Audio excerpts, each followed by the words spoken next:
Good morning. It is September 30th, I'll just do the 273rd day of 2025. It is the last day of the quarter. This is the regularly scheduled work session of the Board of County Commissioners. It is also a special meeting where we get to visit Ajax. Present, we have Greg Poshman and Francie Jacoba, and myself, Jeffrey Woodruff, and Tom and Leslie on the staff side, and we're reviewing the Emma Fields update, which is not our annual review, but it's a 30-minute update. And I do not think we need 30 minutes for this, but I wanted to bring this back on your agenda because if you recall last fall, during the annual review for Emma Fields, we were still hashing out implementation of noise mitigation. And the board directed the applicant for their 2025 annual review, which was in January this year. The board directed the applicant to get that stuff implemented, and then what we wanted to do is we wanted to get it tested. So chiller blanket, a blanket has been put on the chiller as recommended, and two of the vents had some baffling put on it that turned the sound away, and a sound wall was built around the transformer. And we went out in February, end of February, and did a sound test on the four, two being the fan, the four items that were implemented. And we ran into a little problem because the chiller wouldn't turn on. It was too cold for the chiller to turn on. So the chiller wouldn't turn on. And then Holy Cross required the applicant to rebuild the sound wall because the sound wall did not meet their emergency access standards to the transformer. So all this kind of got done, and the applicant at the end of July ran another sound test. And let me back up and say that the applicant hired EDI, Engineering Dynamics, to recommend the mitigation as well as to test the sound levels of the mitigation. So the end of July, the team went out and at 8 o'clock at night measured the sound. The one thing that did not happen is the team did not go into Michael and Elizabeth's home to measure the level of sound in their home. The Murrisons have put their house on the market, and I believe they have sold, and they were moving to Palisade. So there was no access to their home, so we have no information about that. However, the sound wall was removed and replaced, and the blankets are in, the baffles are done, and in your memo, I included the chart from the latest study on what the readings were. And the reason why I'm bringing this to you in a work session today is it's been a while. You seemed really interested in running this sound test and figuring out if these things worked or not. And I also want to remind the board that you're going to see all of this again in January for their annual review. And Tom is here to answer any questions about the sound test. Tom, I was not there end of July, but Tom was there at the site visit for the sound test. And just because this has been so hard to get to this point in implementing this stuff and then measuring it, that I just wanted to make the board aware that we're staying on top of this as staff and making sure.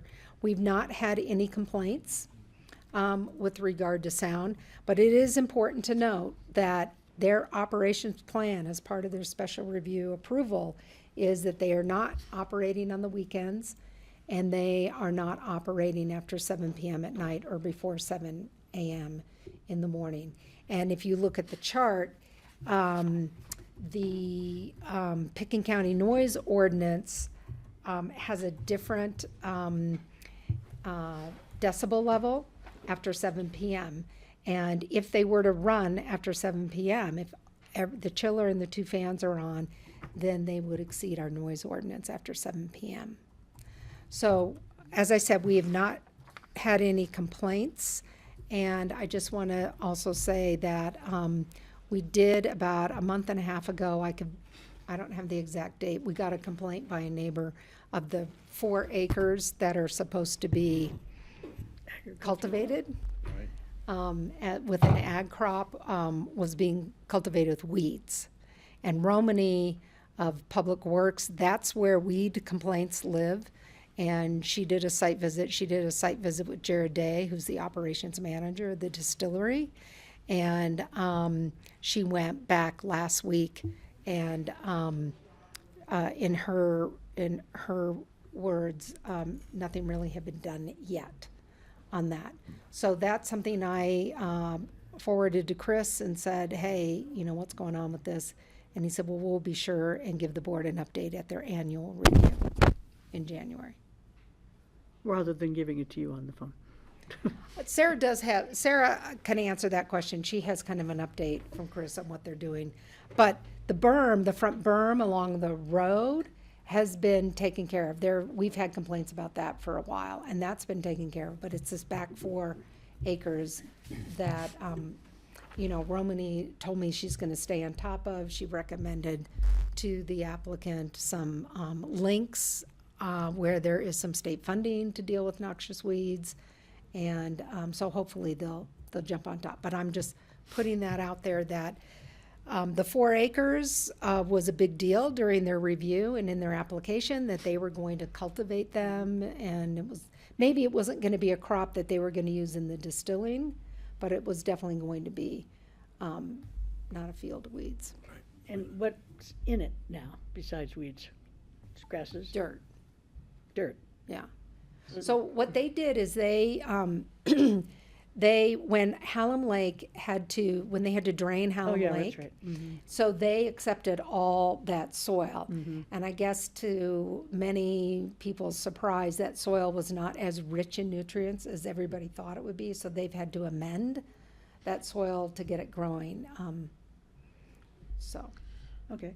Yeah. So question for Leslie and for Tom. So of the ordinances we've already passed, what today is the applicant still in breach of? Nothing. The only thing would be that we have a weed complaint and they have to follow up on dealing with their noxious weeds.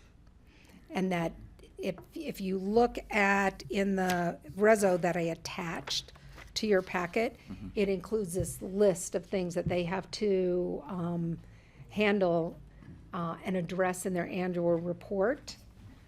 The annual report is due soon. I've already done a pre-application conference to Chris for that annual report for the annual review in January. Weed management is one of those issues. And is sound completely closed, rebuilt, and to the satisfaction of the county, or is it still kicking the can? They are in compliance with the Pitkin County noise ordinance.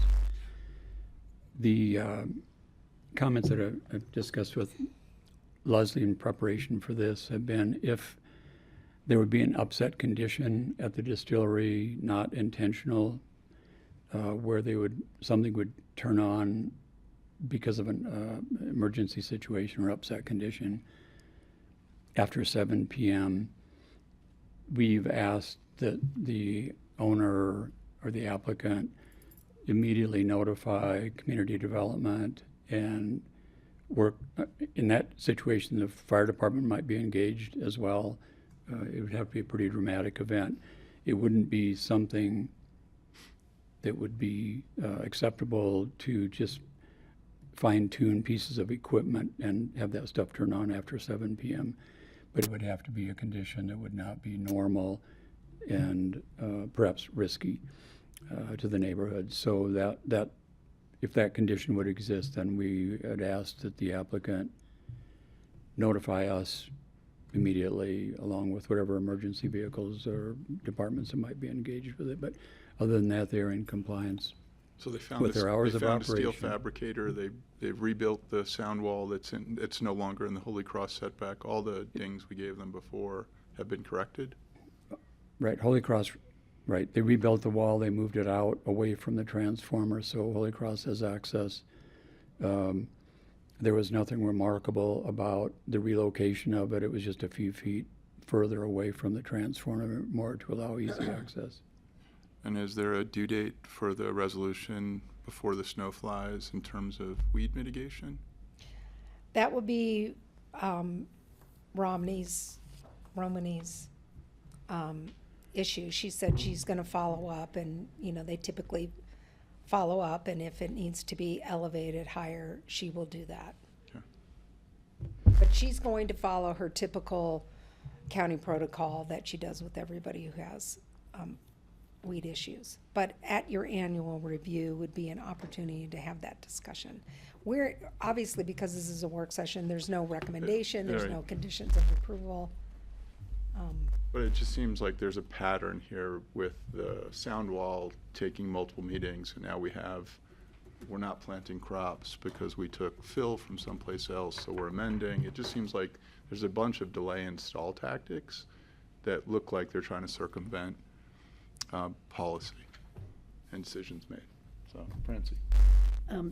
I respectfully disagree with you. I think they have tried to mitigate everything we've asked them to mitigate, and there have been some hiccups along the way. I don't think it's malicious, malintended, or anything like that. And I think that trying to get the right soil before you plant a crop is probably a good approach. But they've always been in compliance with sound, haven't they? Correct. Yeah. So, I mean, it's been a lot of hoopla about the sound, which has always been in compliance.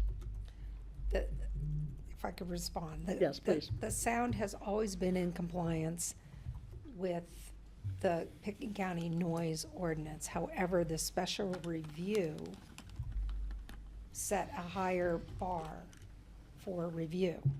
And handling neighbor complaints, I wouldn't say neighbor complaints, and trying to, you know, tune in the equipment to satisfy the neighbors was, I mean, it was a representation that was made during the review process.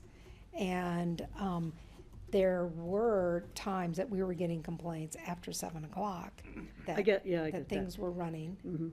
But the complaint that was actually levied was not detectable. Is that correct? Well, it's interesting, it was detectable to the neighbor. Yeah. And it just, what may be loud to you is not loud to me, or vice versa. It's all very subjective sometimes.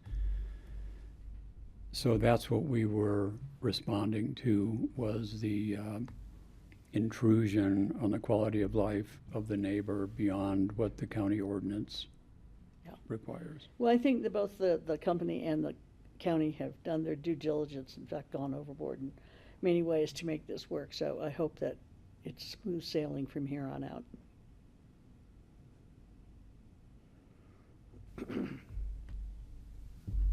No comment. I'm fine. Happy that it's coming to a conclusion with this sound issue, however it came to an end. It seems like it's at end for now. They've installed the equipment. I'm ready to move forward. Hopefully they'll take care of their weeds. We wouldn't want the weeds corrupting the alcohol. If the vodka has thistles in it, people may not like it so much. So it'd probably be smart for them to get those weeds out of there. I would say that So- borders on snarky. You know, after all this, I'm okay with that. Thank you. But a little snarky. In the future, if the county receives noise complaints again, this work that Engineering Dynamics has done, the 2 or 3 studies they've done, will be the baseline for measurement against anything that might come up in the future. So I don't see that we're going to have the formality of this type of a study again. Pitkin County has sound level meters that are calibrated.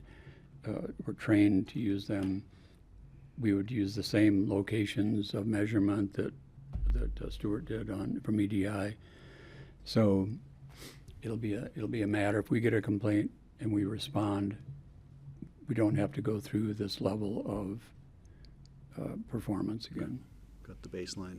However, we do have language in the resolution. Kurt Dahl really helped craft this language that if there's a significant change in the operation Correct. of the distillery, then that would be cause for a review or an amendment to, or another study. But Yeah, that's a very good point. If equipment changes or they add more equipment that would be noise generating, then we're beginning again. yeah. And are they operating 5 days a week all the time now? We don't know. Okay. Thank you. We've not been given a tour, because tours are not allowed, not permitted. Excellent. Thanks for your time. Did you want to? Thank you. Thanks for your time on this. Thank you. I'm good. Thank you. Thank you all. Bye-bye. Thanks for your work on it, Leslie and Tom. Yeah. Thanks, Tom. Thank you. Are we okay to Bye, start Sarah. flight ops early? John? Are they all the Do gang we here? have who we need for flight ops? Excellent.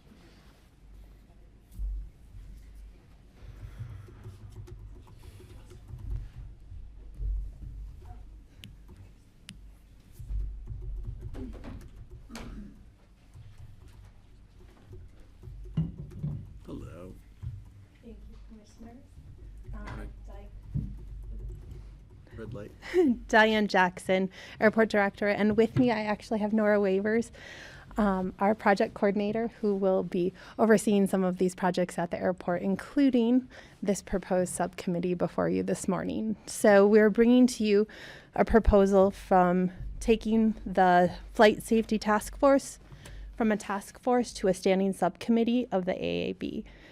For some history, that was started back in 2022 with your approval for a task force for the formation of 12 pilots working solely on safety in the air and on the ground. Since then, we've gotten several things done. However, it was recommended and advised to the Airport Advisory Board that we go from a task force to a standing subcommittee. That board, Barry has since retired off the board. However, we do have another participant that is a pilot on our advisory board that would oversee this group should you want to move this forward to 2 reads and approve that process. And I'm happy to answer any questions. They would still take on anything pilot related in the air and work with us and our FBO going forward on initiatives. One that's still out there is our wind study that is just getting started, and several other things that they can help educate new pilots to the area on. I think this is a fantastic idea to keep it a standing committee versus a task force set out for specific items. Questions for Diane or Nora? Hi. Hi, Fancy. So why are we doing this? What's the difference? So I think that the task force had been given a specific, items to work on through the task force. This would just be an ongoing and more open-ended for them to take a look at things of how to improve the safety for the pilots coming in, videos, anything else they can see this wind study through and keep their community going in a pilot perspective, I think is super important. We've talked about this at previous work sessions that we have different groups at the airport. This one would specifically be pointed for pilots, maneuvering in and out of the airport, some of the things that they might need to be aware of. I think it's a really good way to get not only buy-in from our local community, but help educate those coming in and visiting our community. Sounds good. Kelly? First off, I'm so sorry. I don't think in 7 years I've just completely missed the start time to our meeting and gotten that wrong, so I apologize. I just got here too, but I knew you were gonna be late. I just completely completely thought we started at 10:30, so my apologies. But I did listen to the prior item while I was driving in. Yeah, I'm just a little confused. So the task force doesn't exist anymore. We're replacing it with this. We would like to have your approval to move it forward As a to. formal standing subcommittee in the AAB. Correct. They would take items to the AAB for approval, in which we would take to you after approval of the AAB. So that may have been a little confusing in the AIS, but it would be a subcommittee of the AAB. Okay. So it would And still then run which through other them. subcommittees do we have that are in the same structure? So right now we have a noise committee and we have air quality, but that was set up pretty informally. We have this would be the first formal one with appointees that would come through you for interviews. Okay, thank you. Sure. So the question that came up earlier, I think, in the critique from the public was really a pilot-only committee. And so there, I guess, sort of follow-on thought is when we look at, I hate to say God forbid, but if there was an accident, one of the joys of having, for example, a scientist on a committee was scientists see the world a little bit differently than a pilot may. And so I guess for the public and for us, you know, and I'm pointing to Richard Feynman, right? Feynman was the guy that dropped the ice cube into, or dropped an O-ring into a glass of ice water and showed that it became brittle at low temperatures. So seeing the world through a scientist's eyes rather than a pilot's eye might have been a good thing. And it was in this case on the post-action committee. So I guess for the public and for the naysayers, why a pilot only? I'm so glad you asked, and I apologize. I was at a previous engagement, so I didn't get the the public input on that. It's something you can consider. When they were drawing this out, it was 4 pilots, and I think you're going to get buy-in from other pilots, given that there are pilots sitting on here, pilots that have flown this approach in and out of Aspen, know how to maneuver on that. I know we've talked about other aspects of where they can get involved, and we have several groups. I mean, they can attend our monthly meetings as well for the Airport Advisory Board. I do welcome discussion for that, but I think the whole idea of this was let pilots educate other pilots. They know what it's like sitting from, you know, the flight deck, coming in and leaving this place and maneuvering around. And that is where this has a very narrow scope, that it would be pilots and how to increase pilot safety. But I don't think it's a bad idea to have that conversation. I just think that they're trying to get the most buy-in from pilots visiting, and how are you going to do that? You're going to get it from a pilot to a pilot with recommendations. But I think it's fantastic that others may want to get involved, and they certainly can through our monthly meetings. We also have what's called a Runway Safety Action Team meeting annually that all of us get involved with, talk about what we'd call hot spots on the airport or confusing spots. So there are different avenues that they can take for that, and I think it's important that they know that as well, that we're not excluding them completely. Thank you. Sure. Yeah, Patty. Can I just want to add to that. Sorry, I was at the Aspen Chamber meeting. I think as part of the previous discussion about spreading this out to more than just pilots, was that they always have the opportunity to invite in somebody from the tower Correct. who may not have the time to participate or may not be able to participate for whatever reasons, but they can invite that any other experts in airports or anyone that they would like to bring in to confer with. So I think that's an important aspect of this. Was there any concern about, or expressed about some of the language with local pilots, local planes? I think we want to make sure we're clear this is not involving the commercial side. It's more about the local side. Is that correct? It is. It would be mainly focused on that. And I'm not saying that it can't help the commercial side as well. Things like the wind study definitely will affect. So this group would have to engage in all stakeholders, being the commercial and general aviation, but primarily the focus would be trying to get our local community. Do we need to And clarify I want to be that in careful the- with local that Yeah, I know. they fly in and out of here. They may not live here full time, but they fly in and out of here. Do we need to clarify any language in the bylaws as to it not really being directed at commercial? Because it just says plane owners. Well, United is a plane owner. I'd probably defer to Rye on that, but I would want to be careful that we are not excluding them, that we are being inclusive of everyone just for FAA regulations. We're and comfortable not- with the language as written. It says pilots and plane owners, knowing what we understand is the quote-unquote local pilots. Okay. I didn't want to get too deep in the weeds in the language. So I think it's a great idea, and so is our number one concern.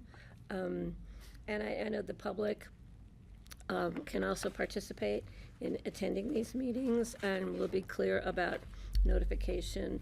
So anyone who, because I think people in the valley are concerned and have raised concerns about, you know, the reporters, those magazines out there, which we were talking about, the Aspen Chamber, claiming this is the most dangerous airport in the universe, you know, and really what those facts really mean is, I always say we get credit for accidents that have nothing to do with our airport, but are within our region.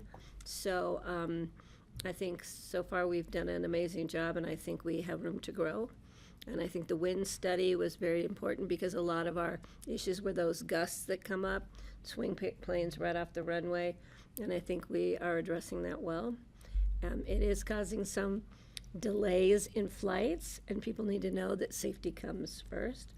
So I think that's really critical for this. And I think with the upcoming modernization of the airport, this is a perfect opportunity for us to address those safety issues. Thank you, Patty, because I agree with everything that you said, that it is a really good group to get together and really educate visitors here. And who better to hear it from than somebody else in their industry flying. Greg for Diane and Nora. Yeah, thank you.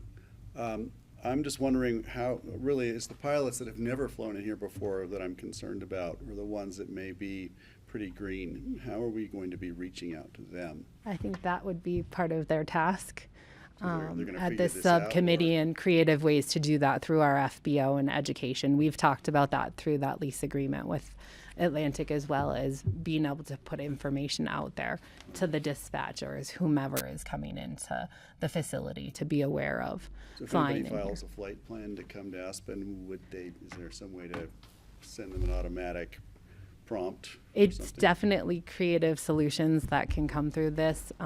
They're highly regulated with flight plans and stuff, but there are certain ways that they can educate, just like our noise program, to say, please be aware, please be sensitive to this. So I think that would be something that would be really good for this group to take on. Great, thank you. I'm hoping it expands. It's safety is the primary issue. The biggest concerns you have regarding noise will creep into the conversation. If you've got the little airplanes that are flying circles above the music tent at 4 p.m. on a Sunday, you get a lot of complaints. I'm sure you've heard of them. And I'm just wondering, hopefully that information will enter the conversation as well. They're ideally places if things it doesn't matter, choose the path of least objection. Education to them, and understanding our community Yeah, is really making a positive impact yeah, I'm hoping with the them. So airport I'm sure there'll does be that. some synergies both with the air quality as well as our noise program. So we're looking to put them all together and certainly work together. Great, thank you. Sure. I'm fine with it. Just a quick question. Sorry, I had Patty first. Yeah, I don't know how this may play into it, but I heard recently from a local pilot that United is bringing in a liaison to try and help with some of the education of our air traffic, and it's not really Aspen's fault. And yeah, have you guys heard about that at all? I I'll have try and not, get but more I would info. welcome it with open arms, Patty, I know. because So I that's think what I was that like. That would be terrific. the flight crews I'll tend touch to base again and have them get in touch with you. give 'Cause the that path may of be- least resistance, and sometimes unintentionally blame the airport when it's really not an airport issue. It is an airspace Well, issue. we hear, and I've heard it on planes or waiting to get on a plane, it's Aspen, it's the airport's fault that our plane was delayed, air traffic, priorities. And I think the safety issue might be something that we can work with this liaison. So I'll see if I can get you more information I've about. been in contact with United Corporate too, so I'm wondering if this is the person that they have appointed as a PR person. Yeah. So We'll talk, if we can but talk. that Just may be. wondering, because I forwarded you the contact. If that's from who I'm that. thinking this might be, because corporate hadn't my corporate contacts hadn't heard of. So we're still trying to figure out where that is. But if that's the case, absolutely, I would welcome that with open arms and really being able to educate the Yeah. community. And really, the flight crews are the first people that can do that on the plane and letting them know that it's not. And that may be a an great airport avenue item. for Greg's thing about safety issues and helping get the triggers out there that, these are our areas of concern we want you to be aware of. So thanks. Further qualifiers or Francie? Francie.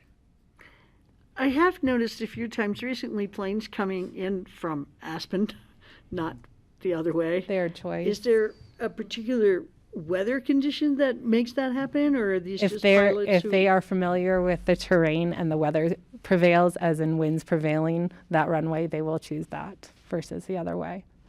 And If that's okay. if they're familiar with the terrain, yes. And the little guys, I call them the little guys, affectionately so, but like our trainers and stuff, the diamond aircraft. Okay, thanks. But it used to be you had to kind of document wind patterns and stuff. Now it's just a choice. And so a lot of them flying over town so they can see their homes and point out their real estate. So that's why we've seen an uptick in planes flying, landing coming from Aspen, going down Valley. It's an interesting new trend. Further task force questions?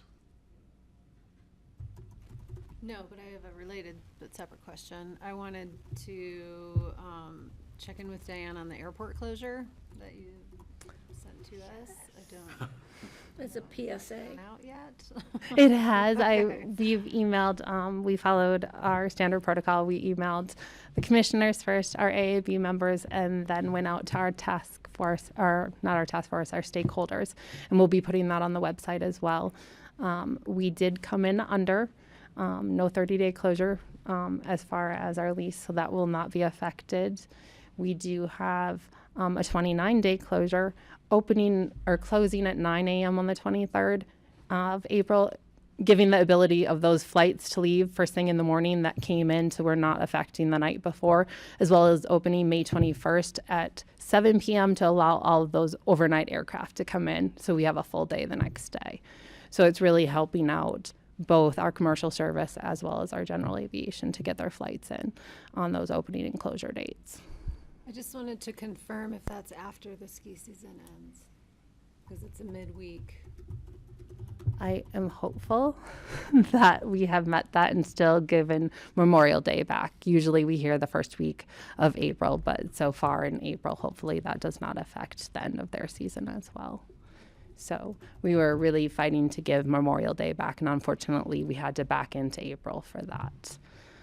With one note that we may have a few areas of closure. It won't close the airport, but it will close certain areas of the airport around the de-ice pad depending on how the concrete behaves or acts through the freeze-thaw through the winter. We're keeping a very close eye on that. And that's usually our longest lead time of airport closure. If we have anything concrete, it has to reach strength for the aircraft.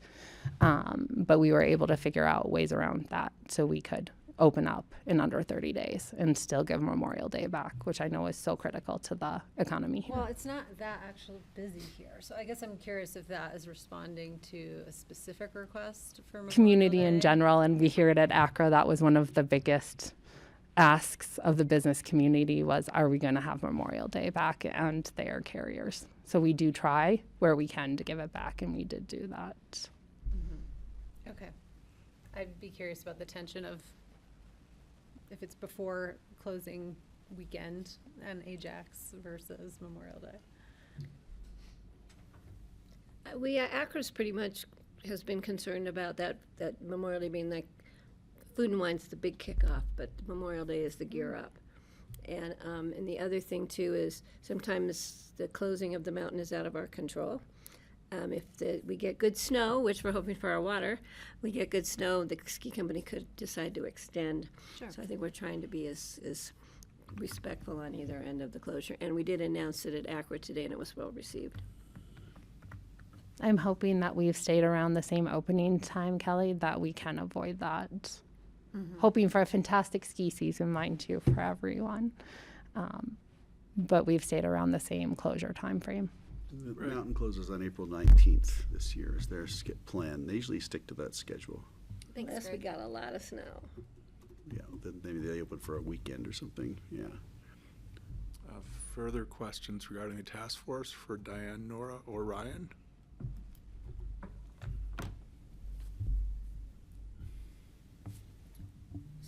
Thank Is you for your this time. scheduled Thank to come you. back? We would like to to take us. it back to 2 reads. One last thing, Jeffrey. Sorry, Greg. Just that this task force understands that the FAA makes the rules, They do. and they are an advisory task force. They're to find information and present it as advice. They're not making rules. I just want to make sure they know that so we don't get. And the other thing that I'm concerned about is that if you have one voice that's just overpowering everybody, somebody has to let us know about that. I think we'll be closely monitoring Yeah, that. I Nora think- will be okay, attending good. all of those meetings Have as well as definitely have oversights. the confidence that you can let us know if there, personalities creep into things like this and it becomes a problem. I very much appreciate that support, and we will definitely have that open communication if need be. And hopefully between their level going to the AAB and then coming to you with recommendations, we can stop most of that. But I sincerely appreciate the support with that. Certainly. Good job, thank you. Thank you. Thanks for coming in. Thank you. All right, want me to take over? Yes, please. Okay, thank you, sir. I appreciate you. Again, my apologies. Right after our meeting on working agreements, and I really, failed to Jeez, we couldn't help but notice. They weren't Really, fin- it's the first time and the only time Yeah, in 7 in years. fairness, they weren't finalized yet. Kelly, so. Okay. We're gonna be real sticklers. Or not. Okay, we'll move on to future agendas. John Oh, you, Peacock. now, I'm the one caught off guard, I'm sorry. Give me just a second here. Get in. Why this is not. Can I jump in while John's looking? Sure. On the 28th, I'm letting anybody at the powers that be know there is an ACRA meeting that morning. It's a Tuesday. It's not noted on the future agenda. Okay. Because we only go to the we go to the 28th, which is a Tuesday, so we need to make sure of that. And the other thing, and Kelly, I know after our discussion yesterday about the need for breaks, we have a lot of 120-minute budget meetings scheduled. 2 of them are back-to-back. That's a lot of minutes on budget. There's no breaks scheduled within the 120-minute slots. I'm hoping that we didn't note them specifically on here, but that we will remember to take them if needed. We'll take a break if we do them in 240 minutes. And No, I look at the 28th, there is one there's a lunch break between the Yeah. two. Yeah, but I'm saying within the 120 minutes, so I think that's a lot of minutes to be sitting in budget without, and I know we can't say, well, we're gonna take it at this hour because we don't know where the presentation will be. So if we can just keep that in mind when we're moving through that. We'll try and find some natural breaks. We view it so much like watching a movie, we thought, Are we serving popcorn? And, Yeah. okay, just I wanted to note that after our discussion yesterday, which I thought was a good part of our discussion yesterday. Thank you.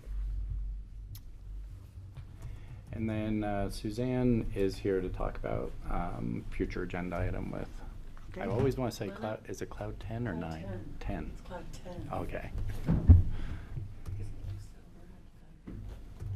Hi, Diane. Hi. Hi. So currently, right, we have a site visit today, 1 o'clock. That is noticed as a public hearing.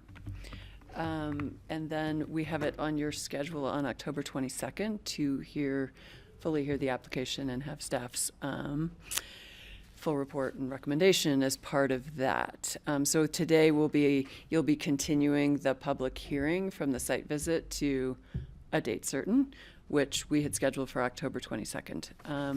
I understand you all were talking about whether that was an okay date. The applicant is going to be out of the country for the entire month of November, and not available to try and Zoom into meetings, wants to be here in person. The limitation on my end with my staff, as you saw Tammy come in earlier, is due to have a baby later in November. And so pushing it into December, again, she can probably pull together staff recommendation and things before she leaves, but it basically takes her out of the loop on that, and chances are I'd be the one who would get to then continue forward with that. So obviously on our end, we've been trying to think about agendas and making sure that we're using staff while we have them, and trying to keep things moving through the process. So that was kind of how we had, landed on that date and worked with the applicant on it. So I guess here to talk to you all about whether you're willing to keep it on that agenda or want to move it, and how we can. So, Francie. Greg and I will both be not here, and the applicant will not be here. That seems a little awkward. The applicant will be here on October Oh, 22nd. not after that, Is not okay. available if we continued it to one Okay. of the 2 dates in November. Does the applicant care if there's a full board? I didn't hear that from the applicant. Maybe they would when they got partway through the review, but again, at this point, no. I mean, I think they were looking to try and, keep that moving at this point. Do Greg So- or Francie feel particularly passionate about being part of that land use I'll decision? have a better answer after this afternoon. That's a good answer. I'll go with Francie's answer. Okay. October 22nd is what you're anticipating. Hoping to be back by then. But, I'm not but certain. along with that, I thought that it was, if you had a place in rural and remote, you had 1,000 square feet by right to build something. And so I'm wondering, why is it coming to us and not just administrative? So right, the zoning allows for up to 1,000 square feet. It's coming to the board because there's certain items that require special review when you're in rural remote.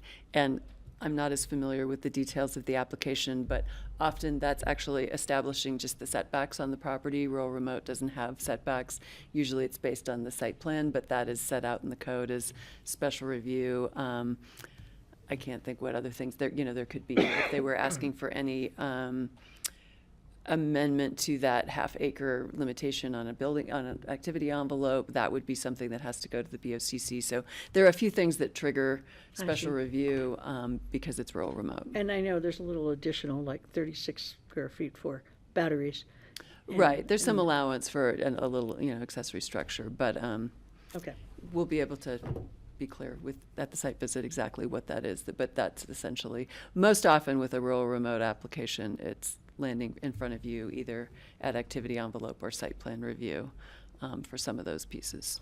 under What the is a code. worst case scenario for you as to start this on the 22nd, which would have a thorough staff recommendation that Tammy would prepare, and then we continue it to a future date, to when she's on maternity leave or the applicant's out of the country, or like what, or just scheduling a future date when we have a full board?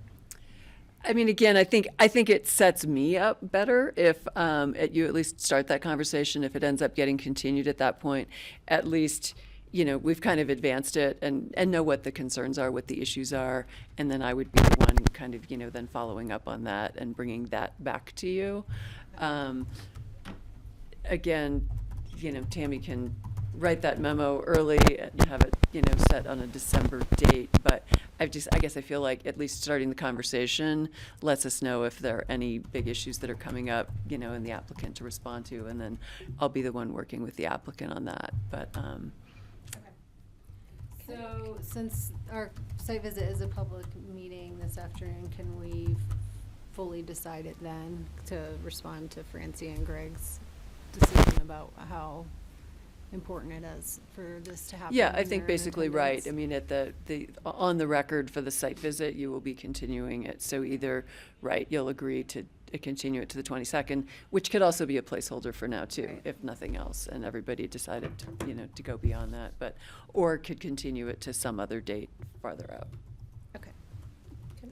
I'm sorry, Patty, and then Nancy. Yeah, I will not be attending this site visit. Didn't we have a full presentation on this already? No, you have not for the land use application. You've had discussions about trail easements, conservation easement, that has come through open space.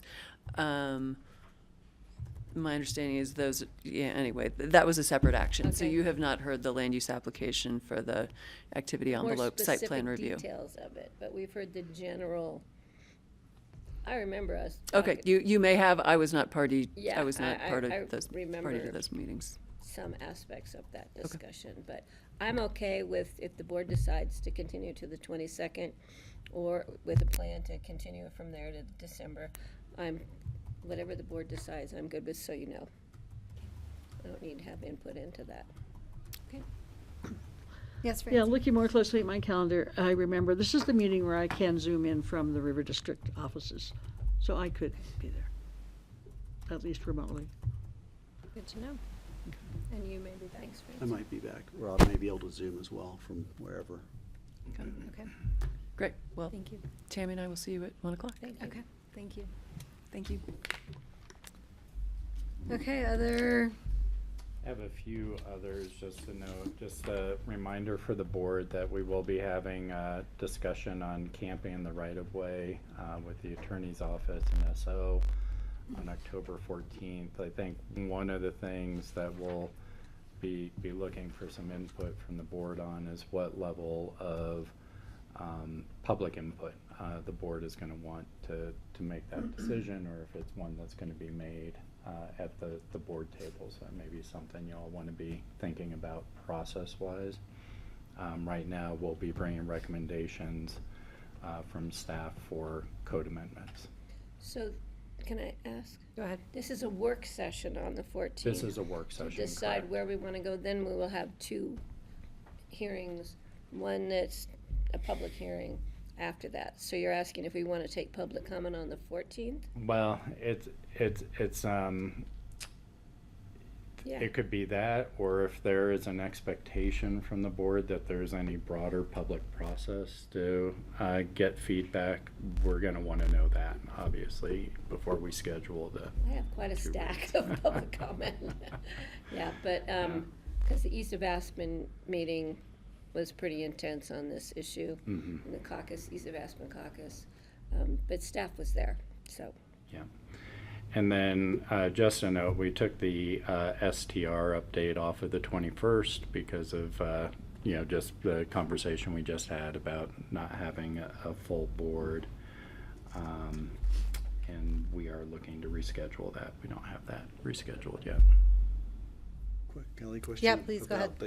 About the camping on the roadside. I got up very early this morning to go take some photos up at a ranch, at a friend's ranch, and I went over the divide. It was just beautiful, but there were people camped on the side, looked like temporarily hunters probably, who were trying to get in the high country, and perhaps hikers who were getting an early starters, and I think we have so many different users of the roads and the roadsides.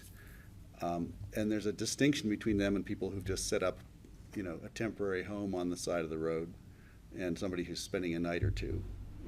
And I'm assuming the sheriff or whomever staff's going to come back to us with this full spectrum of, who camps along the road.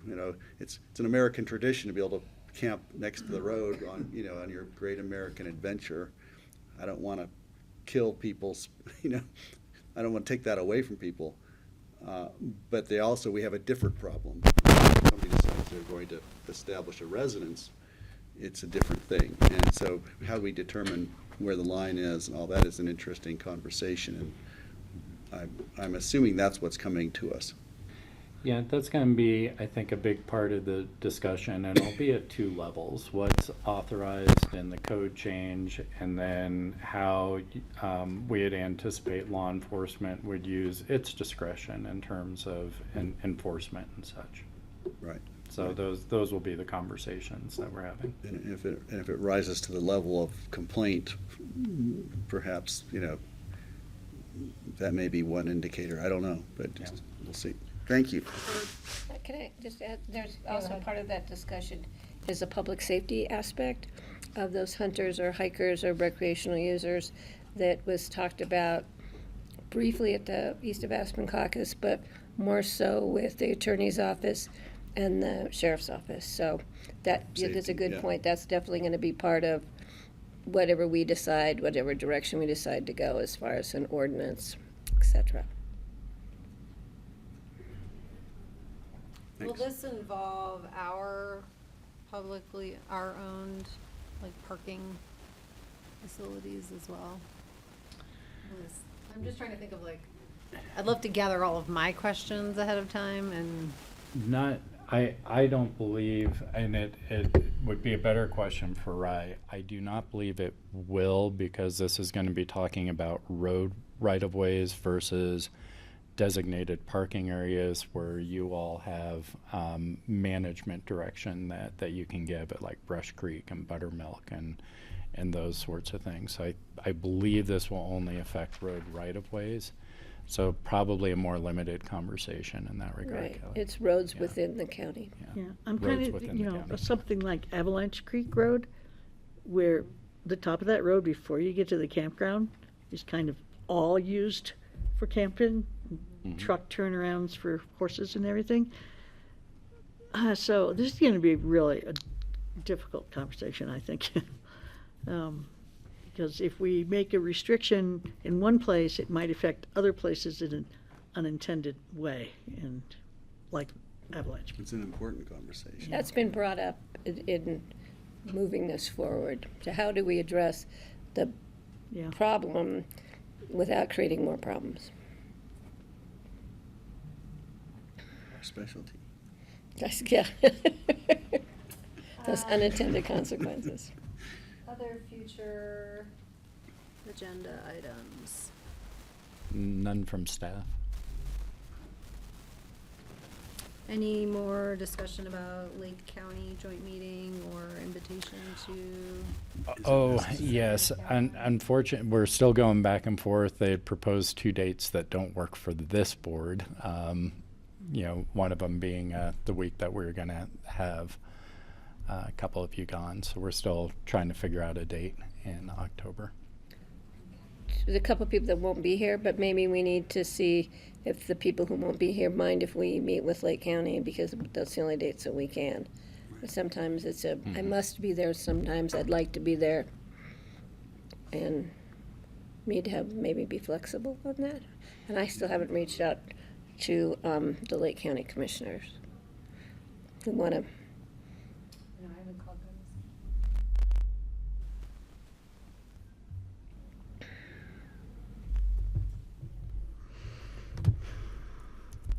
Anything else? Let's see, Jeanette. Sent me, there's a request from the Basalt Regional Library to endorse their ballot initiative at our October 8th meeting with an informal resolution. I'm supporting it personally, but if the board wants to take a stance, we're gonna be asked by every ballot question that's coming forward. And I'm not sure I want to go there, but it's a board decision. Other thoughts? Jeffrey? Very comfortable permanently funding the Basalt Library. But you want to do a resolution supporting it publicly as a board of commissioners? This seems like a need, not a want, and this seems like something the board could easily get behind. I'll be okay with it. I'm okay with it. Okay. I just think an unintended consequence, we're going to get hit by everybody now, so we need to be prepared for that. Well, I sort of sit on that, so. Yeah. we You haven't say met 1 to 1, quite a you're way. going to have to say 1 to all? I mean, yes to all? We have discrimination. Okay. I will get that added. Thank you.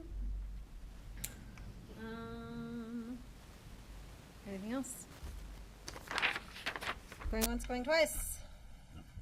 All right, let's move on to department updates and board membership reports. ACRA, fresh off an ACRA meeting. Great. So I am very happy to announce that we passed a resolution. I made the motion to approve the resolution for ACRA to purchase a home. So they don't have to move on a regular basis and incur the cost of moving and finding space. They're purchasing a property right behind us in the Obermeyer building.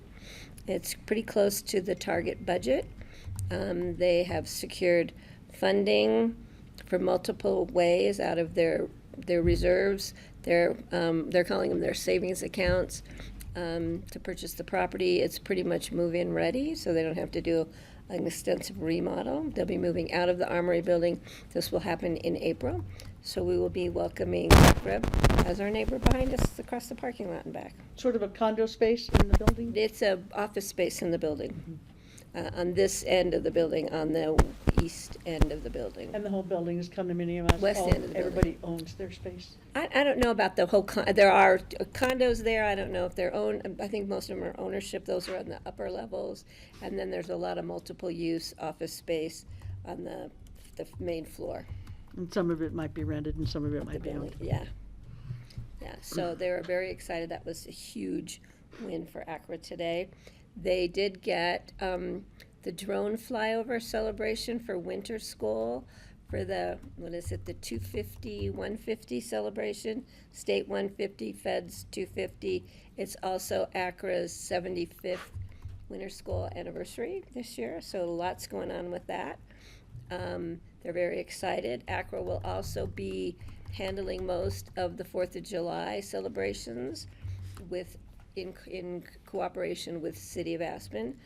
Cities decided it might be time for ACRA to take it back under their wing again, so that's also exciting. They're in pre-planning for Food and Wine already.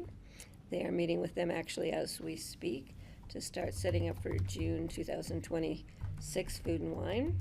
So lots going on at the ACRA level. It was a really good meeting today. I did present the airport ballot question with staff. John, it was a great presentation. Lots of good questions that between staff and myself, we had Bill Tomsich because there were questions about the new planes and new services. It was a great, they spend a lot of time at ACRA meetings on the airport, so it's really vitally important to the community. It was a great meeting today. NACO is doing a fly-in for transportation meeting in Washington, D.C., if it's open, in October. I will not be able to attend because Francine and Greg will not be here, so we won't have a quorum without me.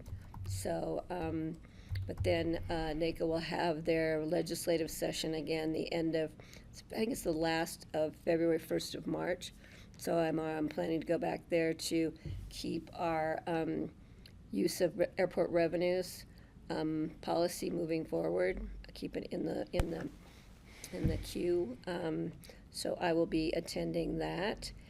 Northwest COG is restructuring the Economic Development District. We had a meeting, our last meeting talked about some options and opportunities. So we're bringing that back again in October at our October meeting, when we also will be reviewing our budget time for all of our organizations. I'm sure you're all feeling it. So we'll have a pre-budget meeting next week to discuss anything that might be red flagged on the budget, moving it forward in end of October. So that is happening, and I did speak with Brian Pettit about the TPR. They have been looking at their 2050 plan for funding opportunities, priorities. City of Aspen the entrance has moved up in rank for consideration for TPR priorities. The problem is with CDOT not really having any money. We don't know how long it'll take to get CDOT back to the table as far as funding those priorities. And the question as to splitting the mountain TPR has not come back again. We're not sure where that might stand. So right now we're keeping it intact as it has been since the get-go and as it should be. So that was part of the discussion with Brian. And just carefully watching the use of the limited funds coming from CDOT through the Transportation Priority Regions. So that is that. Patty, what is the process for getting a project on the TPR? Going before the TPR and having it pretty much shovel-ready, so to speak, quote-unquote, and then it's a vote of setting the priorities. So that's how you go to the meetings, attend the meetings when they're doing priority setting, and everybody's represented within the region. Brian, as you know, is chairing that group, which is great. He does an amazing job. So that's when they kind of do a lobbying for position, and then they do a vote for the top priorities. So what would the process be if like Mooring Fork Safe Passages wanted to propose overpasses? Or They would need underpasses? to start with speaking with Brian Pettit, who's our representative for our region, within a region, and see, but I think the priorities have been set for some future dates out. I don't know how something might be able to be slid into that list, but Brian would be the contact person. And then does it come with like an endorsement from the county? Like what is, you know? Generally, it's an endorsement from our representatives to shift and move those priorities around. So we could play a role in that, but the starting point would be Brian to find out how they submit, if they could submit, if it's an appropriate submission. I just yeah. don't even know, like could a nonprofit even submit a project or does it have to come through some local? It has to come through local government. Government sponsor, yeah. Okay, thanks. John, you were leaning in as if you had some. Yeah, and the board had requested an update, so I know Brian is working to get on the board agenda to come in and talk about these processes too. Great, Thanks. great, thank you. It's another case of a lot of requests with a pot of money that is shrinking. And we're Sure. facing that in just about everything, but Brian is the go-to, and his position on the TPR is definitely instrumental in the conversation. Can I ask a question? Just since we're on the topic with CDOT, John, how did it go with Director Liu? I guess some of you were there. Yeah, I had that listed for open discussion. Oh, perfect. I'll wait. All right. Francie, do you want to give your Yeah, okay, report? I'm going to cast next week, and I'll let you know after that how it goes. And this is still listed as CCI, but fortunately between Levi and Jeffrey, I'm not involved with CCI right now, and I'm so happy about that. I met with Matt at CPW recently, but I already told you guys about that meeting. And the River District, I'm sure you guys have heard, went to a hearing about 2 weeks ago. And the hearing had been requested, it was Is this one in Durango? I can't remember the name of the hearing, but it was a hearing requested by Colorado Springs, Aurora, Denver, and Northern Water Conservation Boards in opposition to the historical range that the River District wants to use for the quantification of the amount of water available in the Shoshone call, or the Shoshone water right. And it went on for a long time, and everybody said they were exhausted. And some of the information that came to us, I'm not sure is public information, but they have 120 days, so now they have about 104, 105 days to, it was in front of CWCB. And the Eastern Water Boards Bless do you. not want CWCB to, in short, don't want CWCB to align themselves, to hold hands basically with the River District in this purchase. And so we don't know exactly where that's going to go right now. But there were some surprising twists and turns in that, and including the River District, I would say, having a little bit of a sissy fit about not being able to retain the veto power for when the board is established. They said they're going to withdraw the whole thing if they can't have veto power. So I think it's a bluff. That's because they can't really withdraw that for everything they've put into it and all the investors they have and everything. But anyway, I'll know more about that because I'm with the River District this Thursday for budget discussions, but I'm sure we'll get a briefing on the hearing at the budget discussions on Thursday. And Friday is their water seminar, and if anybody's inclined to go, it is a fantastic day of learning about water in the West. They always do an incredible job with their seminar. It's in Grand Junction at the college, and it's excellent. It's always excellent. It's one of my favorite days of the year. I went first with John Ely, and they're really good at that. So that is the River District right now. And so we have budget on Thursday, and then on the 21st, 22nd, I think, we have our quarterly meeting. So I'll have more to report back after that. Did you want to add anything on what we heard about the meetings in Denver or in Durango that I might have missed? No. Okay. I did sort of flag for Rye to maybe schedule some time between now and end of November for a Shoshone update for the board with our water Yeah, that would be good. attorneys. Yeah. Good. Which I don't think we have to have right now or immediately, but to keep everybody in the loop. Yeah, well, especially when the 120 days, let's see, 3 months, that'll be December, I guess. And I have met with the Forest Service. I got a tour of their new building, and as you all know, Kevin is leaving, and we don't know who his replacement will be, and it probably won't be somebody local. It'll probably be somebody moved from another district, Kevin said, at the same level that he's at.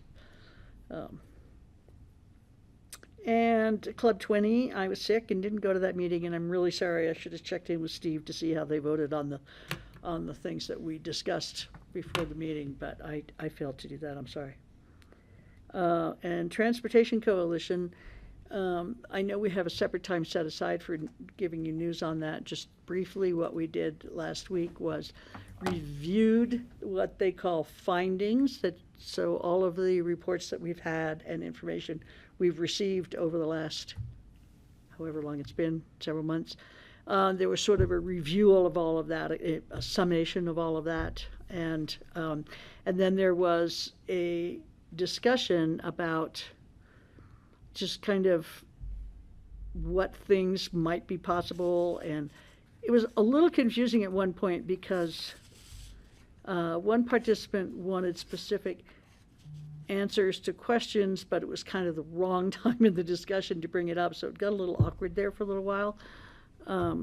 You know, it's kind of like, what do you think about using this format to make decisions? But in the middle of that discussion, he wanted answers to specific questions, so it kind of waylaid us a little bit for a while. But basically, it's a very complicated algorithm that shows the different possibilities for reducing congestion. And then there's follow-up pages with the same algorithm that shows which of all of these things would be related to this step, like congestion pricing, for instance, or what they call a hot lane, which is a combination of a bus lane and high occupancy vehicle, which would be more than 2 people, and emergency vehicles, that kind of thing. So it's a way of sort of seeing how many of the needs would be met by different approaches. So that's what we're going to be using moving on to sort of make some decisions about what will be recommended for ways to reduce congestion. We did have a discussion, which I think would have been of interest to everybody, about the role of infrastructure in this. And because initially it looked like we were anti-infrastructure changes. And fortunately, it has sort of evolved that, well, these other things might be great, but without some infrastructure changes, they're not going to do very much. So it's kind of, we're going to be looking now at infrastructure combined with other things. I was really relieved to see that. And we did discuss the entrance to Aspen a little bit. And Rachel made it clear that it won't just be the underpass and the bridge over the river. There will be other changes as well that will be considered during the reevaluation process. So, Did you wanna add? Nope, I was here. I wasn't, yeah, Um, I didn't choose this I meeting. will also note, another note I had for open discussion was the letter we got via Brian Pettit about the reevaluation, that I'm gonna bring up in open discussion. Can I ask a question? So you guys heard the presentation by Tread something, I can't remember the full name. yeah, yes, about, It's the apps The and the carpooling app? carpooling, yeah. Do you think, I thought it was, and the mobility, they did a full presentation at Northwest Cog. I thought it was pretty awesome. I don't know, and maybe Jeffrey, who was at the Cog meeting, do you think our full board would like to see that presentation, or do you think it's necessary? It was pretty interesting what's already out there and is being either piloted or has been through a pilot program and was very successful in reducing numbers. the carpooling app is really interesting, because one of the things that Fair and Pierce presented to us is that with the traffic that we have now entering Aspen, there are 34,000 empty seats in the cars every day. I think that's an interesting number. I don't know how they actually came up with it, but Well, by the cars that went by and how many seats are in the car. yeah, but I could mean, have been they a did day a where, very complicated study Yeah, of the so- cars. But anyway, so in terms of carpooling, there is a big push for carpooling, because that's a lot of empty seats that are coming into Aspen that. well, and my point being is that we don't need to reinvent the wheel. This Treads, it's a for-profit company. They have had great success rates, and it's already there. It's something we could adopt quickly. Exactly. Yeah, so I didn't know if it was something the board might want to see, because I guess it would only be Greg and Kelly who haven't seen it, so maybe we don't need to do that. It was just really interesting. And I was glad to hear that the Coalition for Transportation had seen it. The other question I have, and I don't know if it came up, just coming back from the chamber meeting at the Meadows, or at the wherever it was, out there by the tent, the parking along some streets in the West End is car to car to car to car to car to car to car on both sides of the street. And most of them are construction, around construction projects. That's a lot of cars that are already in the West End, that come into the West End, that leave through the West End. Has anybody brought anything up about that, Francie, at your, probably not, at the coalition meeting? Probably out of your range, your spectrum. About the West End. Yeah, and all the cars that are parked there, because the city allows construction to just buy permits, and everybody drives to those construction sites rather than requiring them to carpool. Well, we've certainly talked about the West End, but we haven't talked about, It's huge. There's an article in today's Handle on it. paper about 200 tickets being given out. there is an article in the paper today about City of Aspen tackles the West End sneak. Yeah, but one of the things I think would be interesting part of the discussion is getting into their construction management plans a parking requirement Yeah. that you only get X amount of spaces and the rest you have to carpool, because it works in the county. It's already in our construction management plans. And Shaw and R.A. Nelson and Stutzman, all those people carpool already. So if they required it in the downtown for a construction project, that would eliminate a lot of single vehicles. I do think the signage in the West End right now is pretty confusing about, you can only travel one block here, and then you have to exit. And like my Exit here, you're granddaughter- like, where am I supposed to go from here? I'm I trying to know. go You to go to there. the next block and it says the same thing. My granddaughter was coaching gymnastics this summer at the Red Brick. She came out of work one day and hadn't even gone a block and got stopped by the police to say, "Why are you driving on this road?" And she's like, "Well, I just taught all day at the Red Brick. Where am I supposed to go?" Yeah, it's very awkward. confusing. And they changed the parking on Main Street to these very limited hours where you can park on the bus lane on Main Street. It used to be 3 o'clock, you couldn't park there. I've been sitting in traffic there reading the parking signs, and they're very confusing. So I think there's a lot of simple solutions that everybody might be looking at a big solution, and maybe we could work on some simple solutions in the interim. We're looking at combinations of things mostly, not just Yeah, one big yes, thing. thank you. Thanks, Kelly. Yes. To that end, how will this information be presented either to the BoCC directly or to the public at large? There's recommendations coming in December. Will we expect you both to bring back? Will we expect George and I'm anticipating that back. they'll come and present Okay. to the board. I'm going to suggest that we let them put together their recommendations, which could include the TRED thing and maybe some other things that are worth hearing about. So I don't want to cherry pick things now, because that would kind of derail their process, which was, let's gather all the information and process it. And it could be that rises to the top, or there may be a couple things, that haven't been contemplated yet. So let's let them play out, would be my advice, my preference. And we can discuss with them, we can ask them to contact you about establishing when do they expect to present to us. I I'm think- sure they'll let us know what the, I'm sure that they have a plan to, I just don't know what it is right yet. Sure. Would it make more sense to call a special EOTC meeting so the three jurisdictions are all together and we hear it all at the same time? well, the EOTC is, I was just talking to John about this, can only talk about transit. But we could hear a presentation, couldn't we? I think we should find. Well, and I out. brought this up at our joint meeting with the city about jointly noticing an EOTC meeting and a joint meeting of the three. So we adjourn EOTC and then. Start another meeting since we're Yes, all having- together. Yeah, all in the same room at the same Yeah, location, I like on the that same idea. date, following formal noticing that we have to do. It works if we can't just do it as EOTC. I think we could have a discussion. We may not be able to make a decision as EOTC, but we could at least hear the presentation, Yeah, so figure that out. we can certainly schedule a presentation. I think that, I think there's some dialogue out there that, gosh, we've had all these recommendations out there and the EOTC didn't do anything with them. And the issue with that is a lot of the recommendations weren't actually transit oriented. They were transportation oriented, but they weren't transit oriented within the four squares of that funding.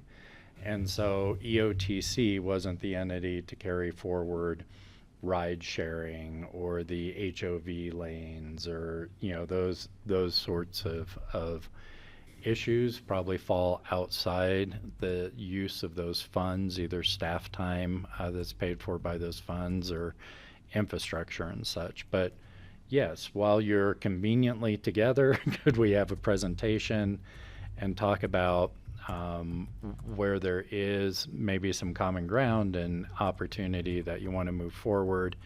You could do that. I just think the EOTC may be being looked at as a funding or resource that's just not set up to be with I'm some not of these suggesting that. recommendations. I'm just talking convenience of presentation. I would like to hear what the other jurisdictions have to say, rather than hear it Yeah. secondhand. Well, that's definitely something to look at, and maybe the people who run the coalition could figure that out. Yeah. If you could bring that forward, that'd be great, 'cause Yeah. that will be upon us. Yeah, I like that idea. Soon enough. You can Yes, understand the confusion if they're called the Elected Officials Transportation Committee, but we can't talk about transportation solutions. It's like, maybe it's time to rename it the Elected Officials Transit Only Committee. Transit only.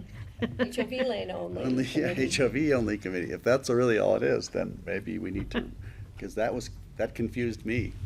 Well, I think maybe getting legal advice as to if we could sit as the OTC and just hear a presentation without Sure. making a vote to fund. Anyone can make However, public comment, right? yeah, So that's a good suggestion. I would approve. I'd I'm just agree. talking to simplify everyone's lives a wee bit. Yeah.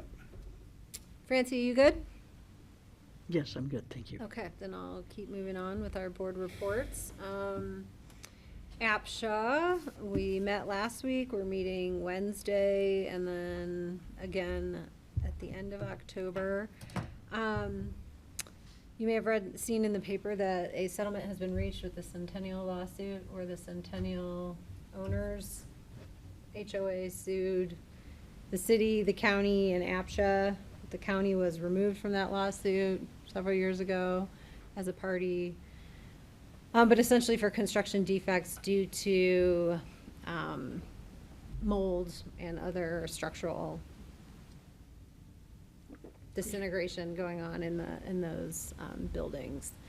So the settlement it's been going on for, I think, 12 years, this lawsuit, and what was settled is that the city will purchase, gosh, I forget the amount, $11 million, I think, maybe not that much, 2 tracts of land that are on the Centennial site now, that's currently used as parking for the Centennial site right now, for future affordable housing land banking. For future housing that the city would develop and design in consultation with the future Centennial HOA and homeowners there. They are not allowed to develop any housing there while any of the current homeowners still live there unless those homeowners give consent. Wow. What about parking? That's They're taking interesting. out the parking Well, lots. and part of that is they will have to replace the parking, whether it's underground, whatever the future design is, has to retain their parking. Centennial has to use the money from this purchase to fix their structural defects. Any additional money, if it doesn't cost as much as the money that they've gotten, they have to put that in a capital reserve account for future capital reserve expenditures.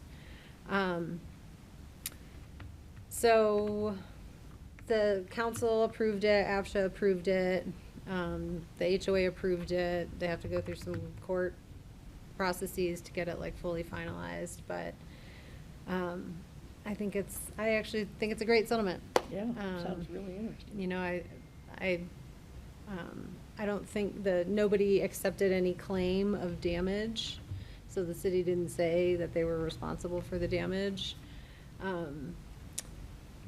with those properties, but, you know, in the end, they're gonna resolve their structural defects, which you may or may not have known, but they were having issues with Freddie and Fannie Mae, Freddie Mac mortgage approvals for sales of those units because of these issues. So hopefully that will get resolved because of this, and you know, the problem will get fixed. The taxpayers will get something out of it for their money that went towards the resolution, so that's good. Another thing is the capital reserve study. So if you all may remember, several years ago, city, county, APSHA, we all sat around a table and everyone agreed in consensus that capital reserves was like the biggest concern for APSHA to be dealing with. And so they went out and procured a thorough capital reserve study, invited all 50 HOAs to participate, or eligible HOAs to participate in the process, which, you know, APSHA paid for, which we helped pay for, the city helped pay for. And that looked at all of their monies held in reserve. It looked at their current reserve studies on the books. It created new reserve studies. It brought in an inspector for every property to look at what their capital reserve needs are going to be in the next 10 years. And to budget out what the cost of that would be, and then sort of compared within each HOA whether they had enough money saved. So 27 HOAs participated. Half the HOAs who participated do have enough in their reserves to cover what their needs are expected to be. Half do not. Some of the ones that do have enough actually participated in the 2011 studies, so they kind of learned a lot from participating in these studies and changed their ways to be able to cover their needs, which is great. And the estimated cost for all the repairs that are underfunded is $8.7 million, which is like way less than what the numbers were when we started talking about this. I thought you were gonna say something so much higher. Yeah. I'm Now, amazed. there is a big caveat with all this, is that some of the large HOAs did not participate. Yeah. So like Burlingame did not participate, which I'm personally disappointed by, because I was told by our board they would participate, but nonetheless, you know, we are under deed restriction requirements that require us to have a current capital reserve study and to fund it, because we're a newer development. Hunter Creek did not participate, which I feel like was like a huge loss, because we know that is a property that has giant expenditures, yet we don't know what they are. We don't know how much they have saved, you know, so that's a big gap in this information, I think. And so we have ongoing conversation at the APSHA board level. We just received the presentation of this information, and then we're having a meeting tomorrow to sort of discuss kind of what to do with it. And if this board has any desire for, you know, APSHA to come present on this, you know, they would be happy to. Maybe they wouldn't be happy to, but I told them you might want them to anyway. Just sort of warn them of that. Yeah, so progress along that front, I would say. Let's see. CCI, we talked about all our CCI priorities last week, so I don't feel like I need to dive too far into that. CCAT, and Jeffrey can also jump in here. I think the pressing, so CCAT is starting legislative conversations with potential legislators on bills to run and what to anticipate. I think the pressing thing at hand is if this board wants to make a meaningful contribution towards the conversation around the DOLA strategic growth report, which you all would have received in the CCAT email, and I'm not sure if you sent to everyone through a board communication, but did you guys receive it or take a look at it? Am I speaking a different language right now? Do you know what I'm talking about? So anyway, so there's this report that DOLA has created, which is looking comprehensively around the state, around many kind of topical areas related to strategic growth. Land use, water planning, you know, all that kind of stuff. And how it might affect us, and what tools that they might want greater focus on. So like we've heard, they might want to take a look at TDRs. It doesn't really say in the report what they think or want to look at with TDRs. So that's a little concerning in the sense of like, well, do they like it as a tool or do they not like it as a tool? Similarly, one of my takeaways in my cursory glance is like the treatment of water. There's a whole lot of discussion about compensation for East Slope entities for buy and dry, and there was very little attention to the Western Slope on the ramifications of diversions, which I thought was like glaringly missing personally. So this report is in draft form, it's open for comment. CCAT is figuring out if there's consensus comments to submit for that organization. We should figure out if we want to take a deeper dive and submit anything by the end of October. I'd be happy to sort of take a stab at, but maybe what I'll do is send it around to you all and see if you want to look at it, and then just bring it up again in a future open discussion, and I can compile comments. There's a link to it in the September 25th CCI Yes. correspondence. So easy way to get to it there. CCI or CCAT? CCI. CCI, yeah. Yeah, Okay, September and there were some 25th. slides, and, you know, the slides are good to get figure out what they're talking about. The report is like the real narrative of where I was like, wow, they're really missing the boat on a bunch here. I don't think we would find all of it offensive. I think some of it makes sense to us. You know, there's discussion about, you know, locating density where we would locate density, you know, and protecting our wildlands and things like that. I do think there are some detailed elements of it that are off the mark. And I don't know if Jeffrey wants to jump in on this. But if that sounds like a good plan, maybe we can flag, you know, 20 minutes of an open discussion in the coming weeks to dive further in. Okay. Does that work? Okay. So I'll move on. Colorado River Basin. Let's see. We just had a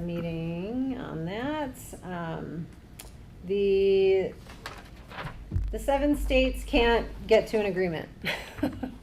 And it's unclear how strong the Bureau of Reclamation is going to come out and take over the decision making if the 7 states can't get to an agreement. Is sort of my big takeaway from that. I'm sorry, I was going to pull up that agenda. Let's see if I can find it. There we go.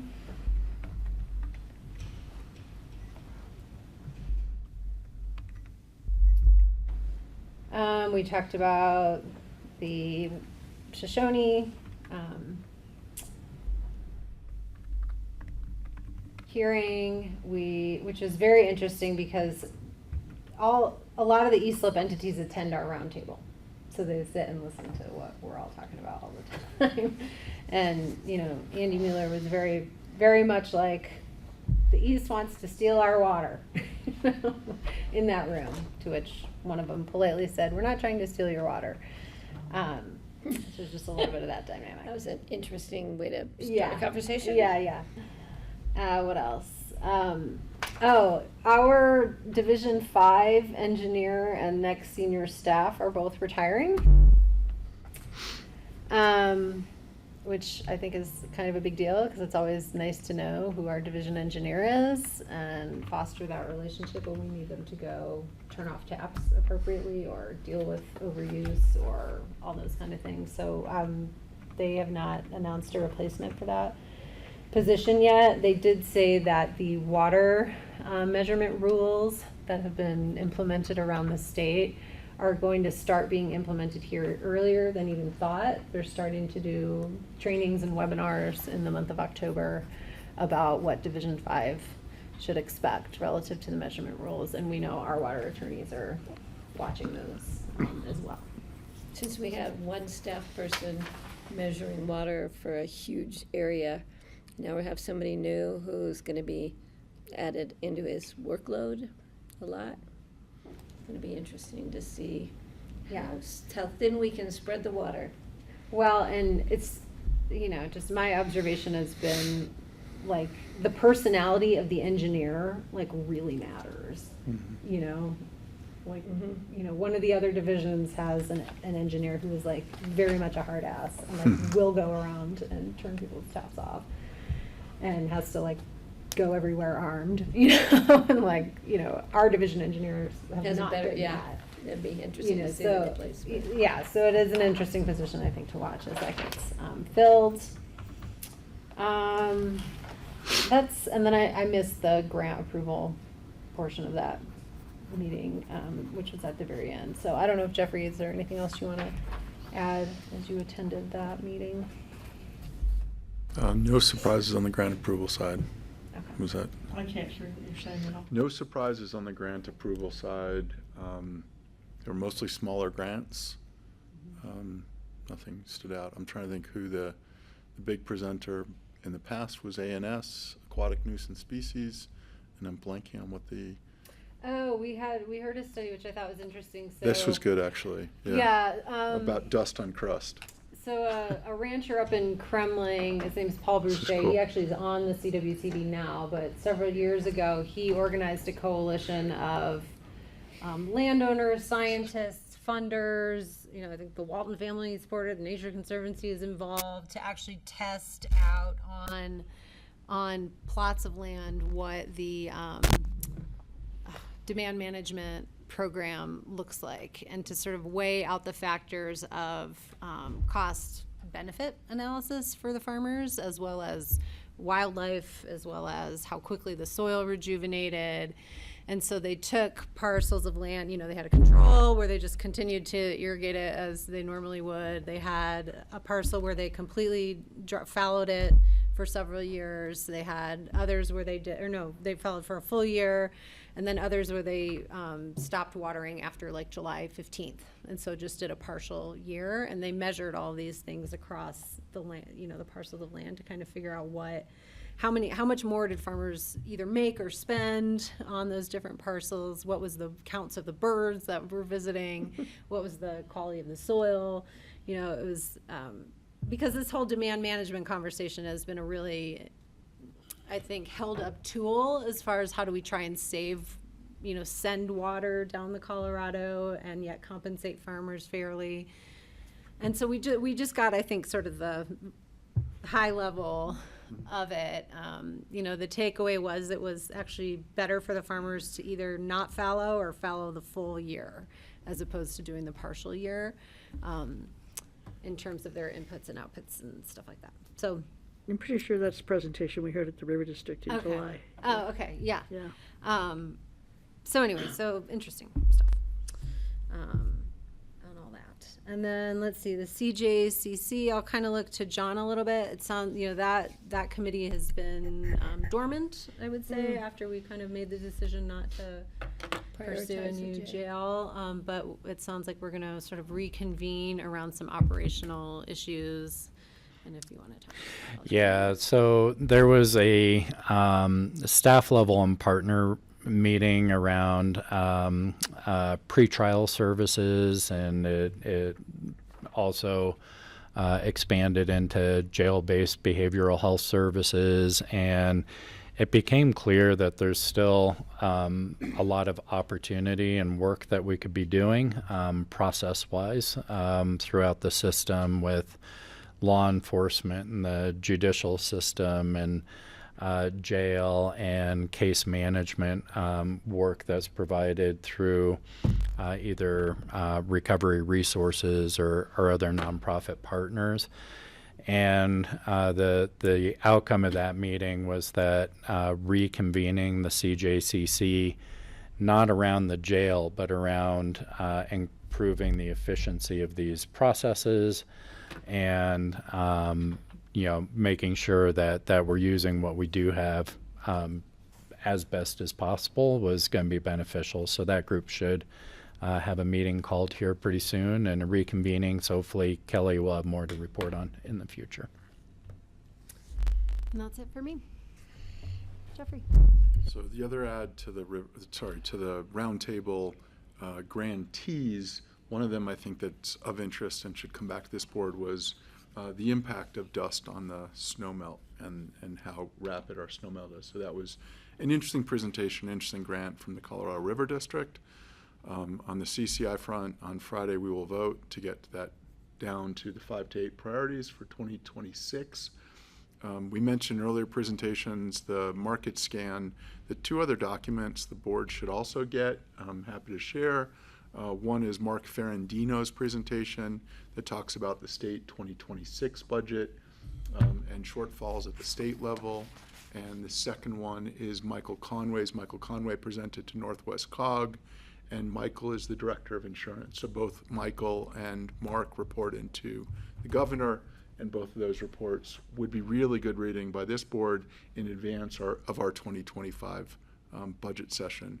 One talks about, and actually an insurance questions the board may have. One talks about the impact on the personal market of the changes via HR1.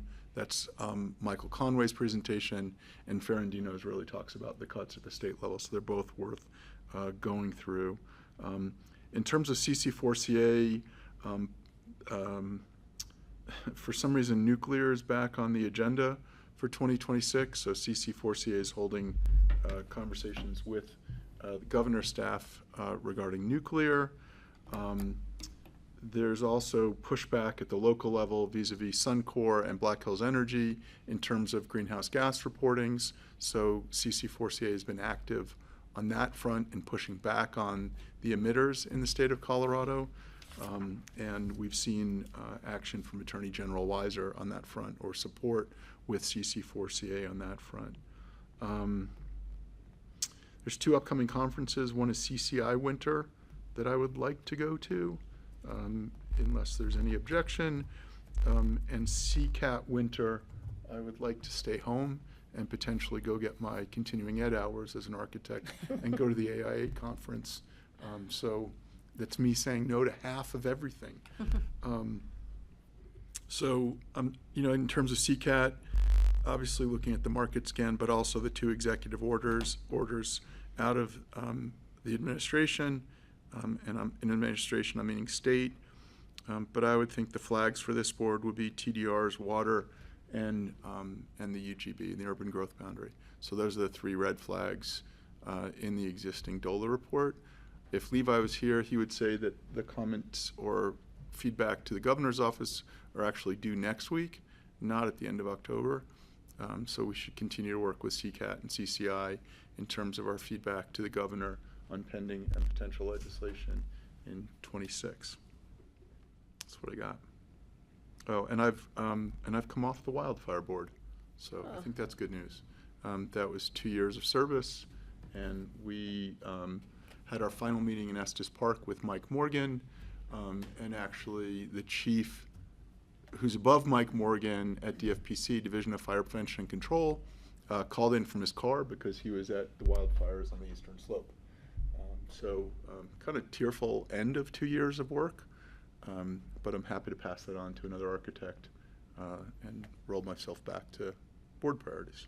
So thank you. Congratulations. Thanks for your Thank you for service your on excellent that. work. I know you enjoyed your drive over there with Rick Valentine. So the note to self, anytime you're going to lease an electric vehicle before you accept a statewide board, you know, Watch your Get mileage. range. yeah, get more mileage. But it was super rewarding to understand what it's like to get work done at the state level.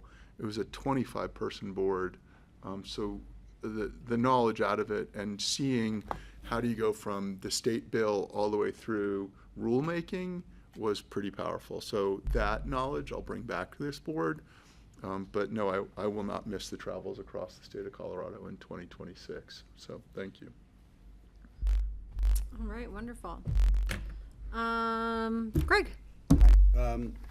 QQ, our QQ meeting is on the 23rd, our next quarterly meeting. And so I don't have a report for you. It's been fairly quiet in recent months. But they are talking about the implications with water and energy. And so we anticipate that we may have Holy Cross present to us and possibly the Colorado Energy Office. But that hasn't been firmly established yet. Board of Health meets next Thursday. Or is that this Thursday? Next Thursday. And so nothing for Board of Health yet. But we'll have more after the next report. RAFTA meets next Thursday as well. Of course, we begin the free service with RAFTA tomorrow for 2 months.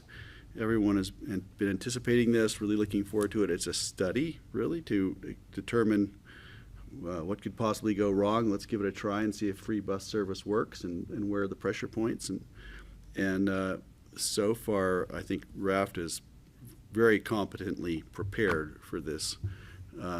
And it'll be interesting to see how it affects ridership, how it affects parking at the park and rides, how it affects everyone else's, and how it affects congestion on the highway, if it does at all, and how long those effects would last.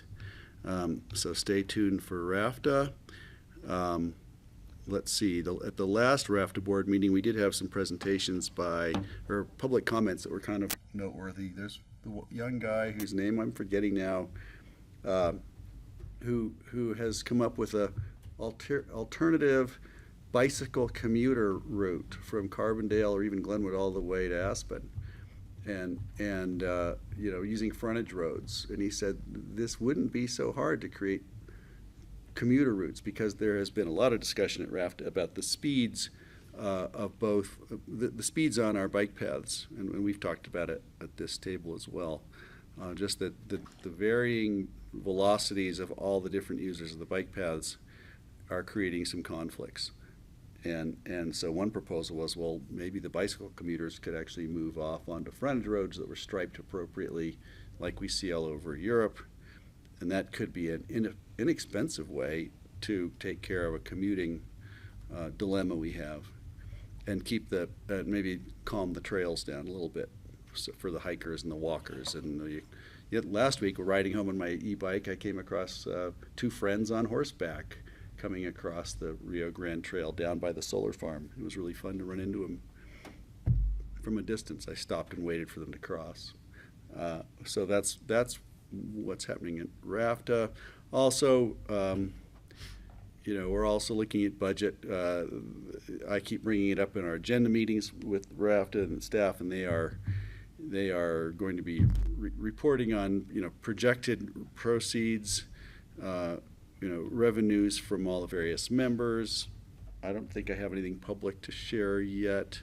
I know there's been discussion from Garfield County of the recommendation from Garfield staff that they just defund their contribution to RAFTA entirely, which was is for the Newcastle hogback route, which is at least 50% people who work in that area. They're not commuters coming here, they are people who work there. But they're talking about defunding it, and I'm assuming that's for financial budgetary cut reasons. That hasn't been decided by the commissioners yet, but we got word that some of that funding might be in jeopardy, so RAFTA will have to discuss how to either fill the gap or reduce service. And so the conversations with budgets are going to be interesting on every board. Root Eye Water and Power. The big news at Root Eye Water and Power, probably I've shared this before, but April Long, who's been so busy with housing and doing such a great job, has decided it's time for her to transition off being the director of Root Eye Water and Power, which she's done very well for the last 7 years. And she and I are crafting a letter to the rest of the board discussing the timeline. So we're thinking next several months, maybe by the end of the year, April will be transitioning off, and we'll be looking for and bringing on a new administrator for Root Eye Water and Power. April has been so busy lately that she and I have not spoken very much about it, but we plan to, and so I expect to hear from her in the next couple days. And that's it. I don't have anything on opioid settlement. Jenny Constable at Public Health has been keeping her finger on that, thankfully. The last meeting happened when I was away, and so I have nothing to report there, but I'll get an update at the Board of Health meeting next week. That's all I've got for you. Can I ask you one RAFTA question? Please. So the Brush Creek Park and Ride is still without wayfinding. It's 10 months, meaning we don't have an arrivals, departure signs. Yep. And every month I get it'll be next month.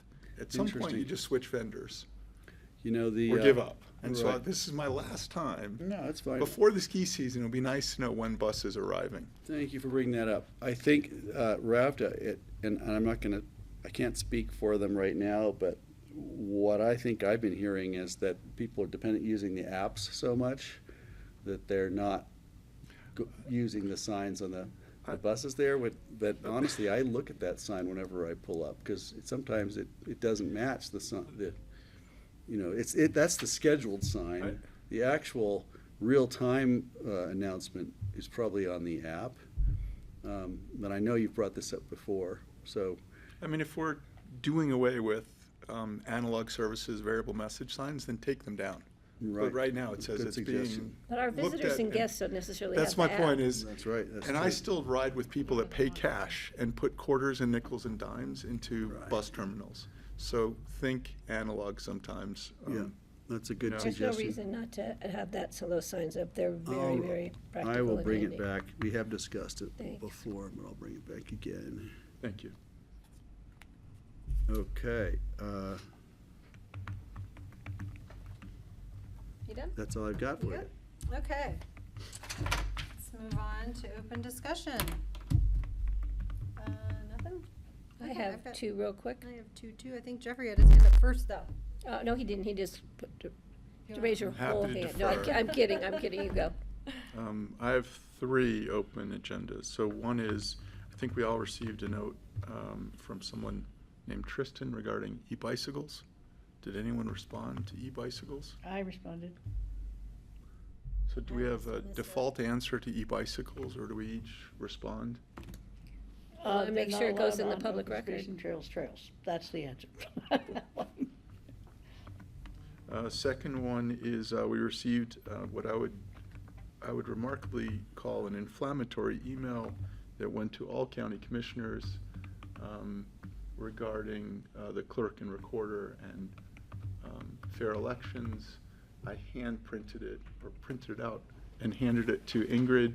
Ingrid has requested that it goes back to both the sheriff and the county When attorney. did that come through? I I didn't don't get, see, I didn't see Came that. through yesterday I or don't this think I got morning. anything. I saw something, There was something pretty inflammatory, so it's both on Ingrid's desk and it will be on Michael and Rye's desk. And the third thing is a rhetorical question, but for the board, it's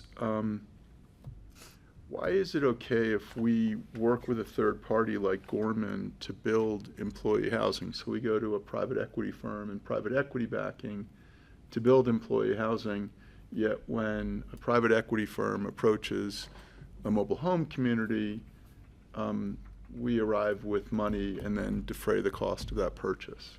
So it's really just, how do we keep the county affordable and affordable housing, but also, it's a rhetorical question around ownership of housing. It's okay for Gorman and a private equity firm to go build 477 units, but if a private equity firm comes into the county and says, I want to build your mobile home, I want to buy your mobile home parks, we're adverse. So again, it's a larger housing discussion and not looking for an answer. Be happy Yeah. to provide a little context. Thank you.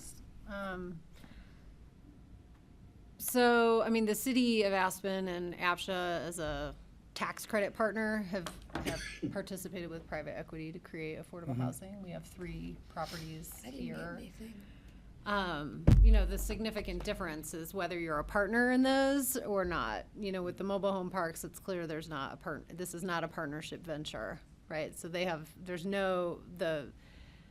there's not a partnership venture there, whereas the partnership venture with, say, the lumberyard or the other ones that have been done has been an agreement on rent setting and cost escalation and, sharing of profits and things like that. That is Didn't get a anything collaborative agreement with the equity firm, as opposed to, not having any collaboration. So I think it's a little bit of a red herring to sort of bucket them all, is what I would say. My concern is loss of local control, our control over a project. what, And, I mean, What'd you the say? city. Loss of obviously- local control or our control over a project. Because it's been suggested maybe for the terminal, and would it be our terminal, would be their terminal, and would it be our airport, would it be their airport? Well, but we had this conversation as well, like with Centennial, the Yeah. Centennial rentals last year, right? About what's the appropriate rent setting for those units, I mean, that's owned by I don't know if it's an equity firm or a real estate trust or, so there is some precedent for having functional relationships with, these outside private investors as opposed to other things that are happening which are not desirable. Thank Do you want to say something else? I didn't get anything to the clerk's office, about the clerk's office. So I don't know if you're the only one, but I didn't get anything emailed. And so I think it's an interesting question, even though you weren't asking it really. You're making a statement for the board to be asking. And each one of these deals is different with a different property interest that the government either has or doesn't have to guarantee affordability. So in the case of the mobile home parks, there was no involvement and no seat at the table for that conversation.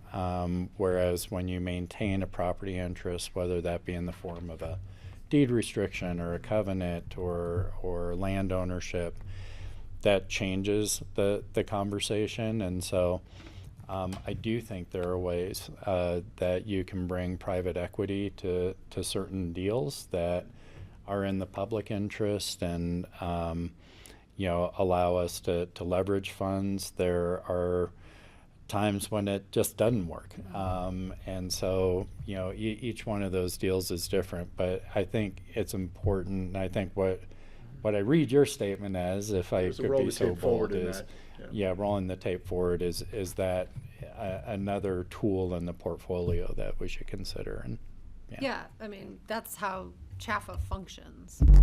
You know, I mean, this is like how private activity bonds get utilized. You know, they are different tools that help with a comprehensive delivery of affordable housing.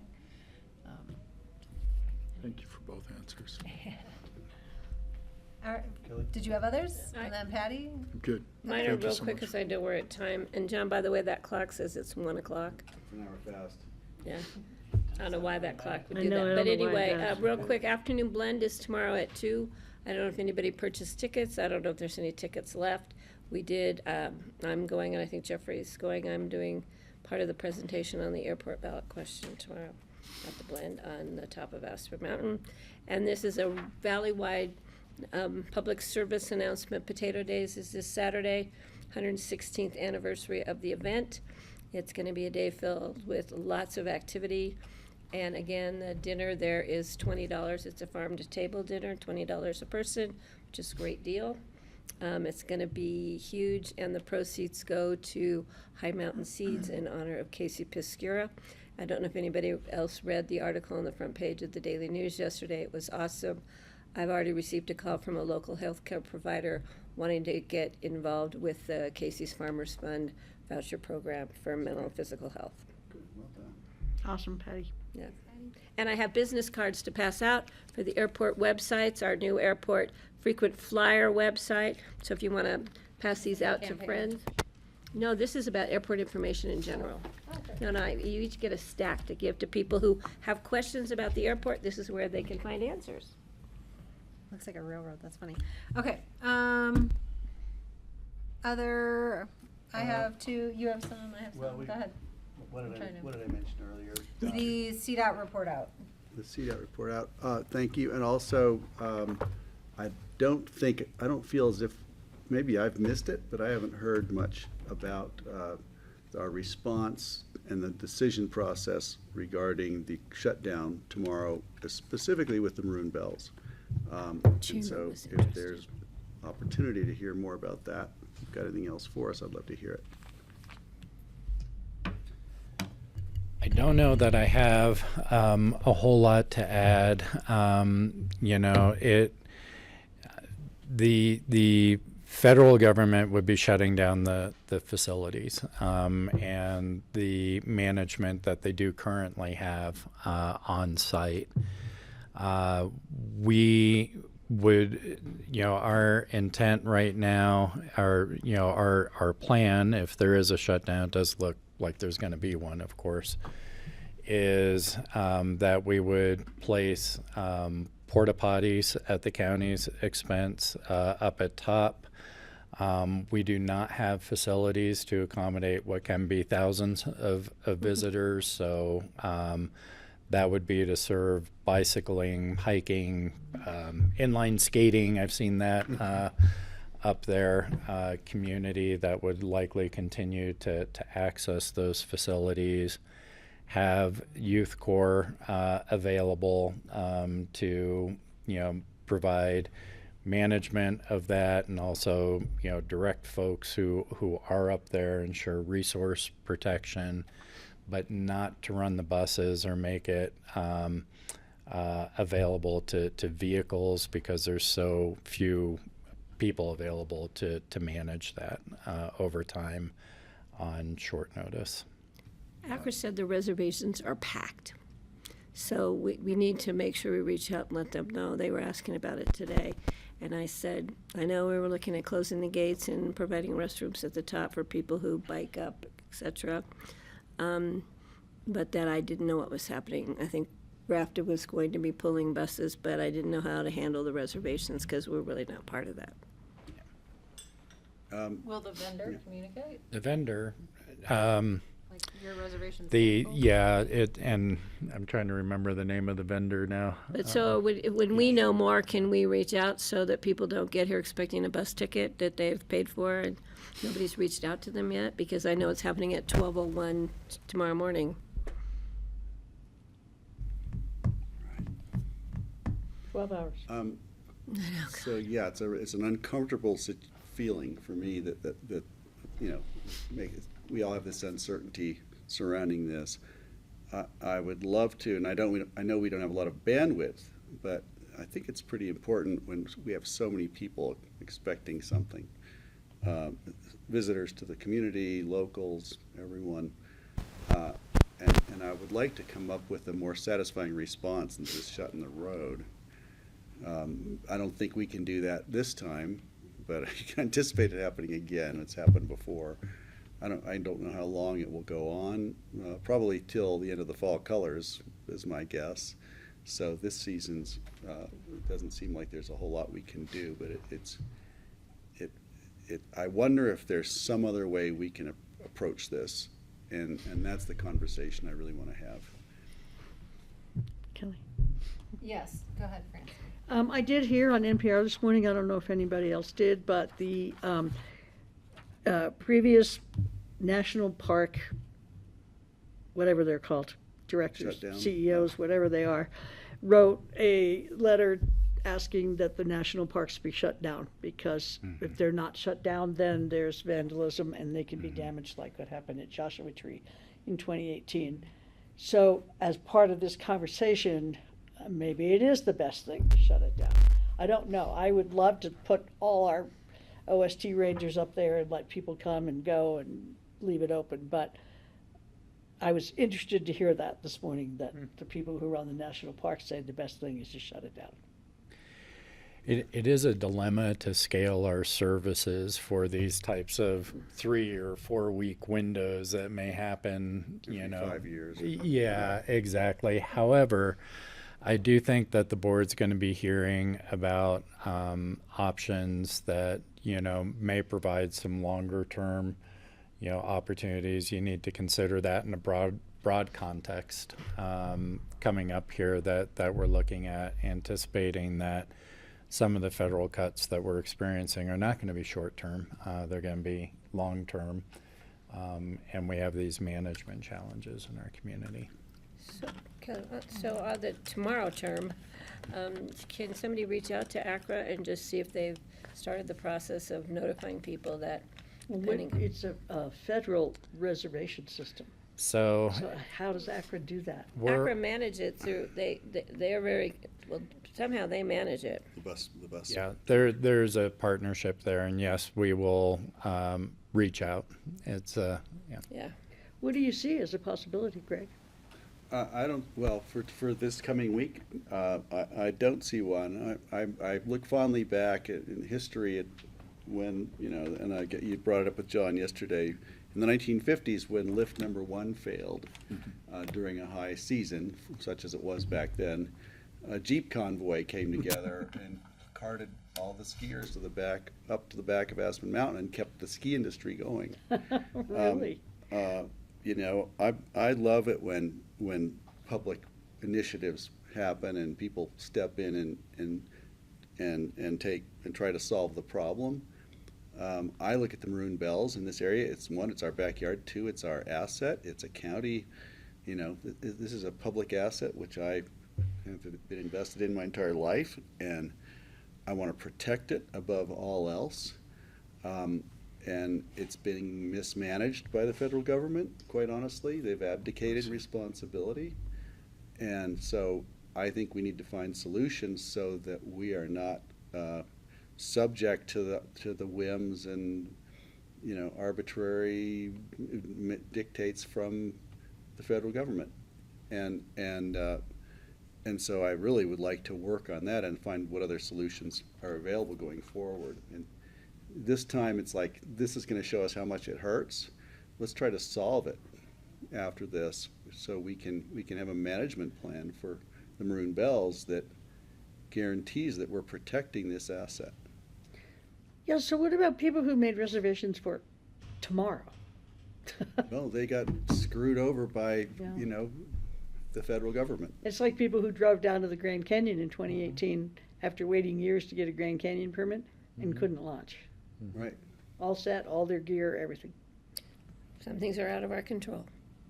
Jeffrey? Can I just offer the flip side? Maybe it's a moment that people bike and walk and enjoy a world without fumes. I certainly appreciate that. Where yeah. are they gonna park at the Personally, gate? yes. Personally, All I'm right, there. coming from the city of Aspen, enjoy a bike, enjoy a walk. I mean, you think about T-Lazy 7, the days the snowmobiles aren't running, and you get to ski up or skin up or snowshoe. It's a local It's really holiday. beautiful Yeah. when you're not dodging snowmobiles, or in this case, passenger and or buses. So maybe Wildlife will love it. maybe it's a beautiful thing for the Bells to take a rest. Can I just, okay, agree but with the you. problem is, people will drive to the gate and park, and there's no parking at the gate. So we're gonna have the county road lined with cars, and if we have there will be people that do that anyway, people that will bike from town, but people who are gonna walk are not gonna walk from town to the Bells.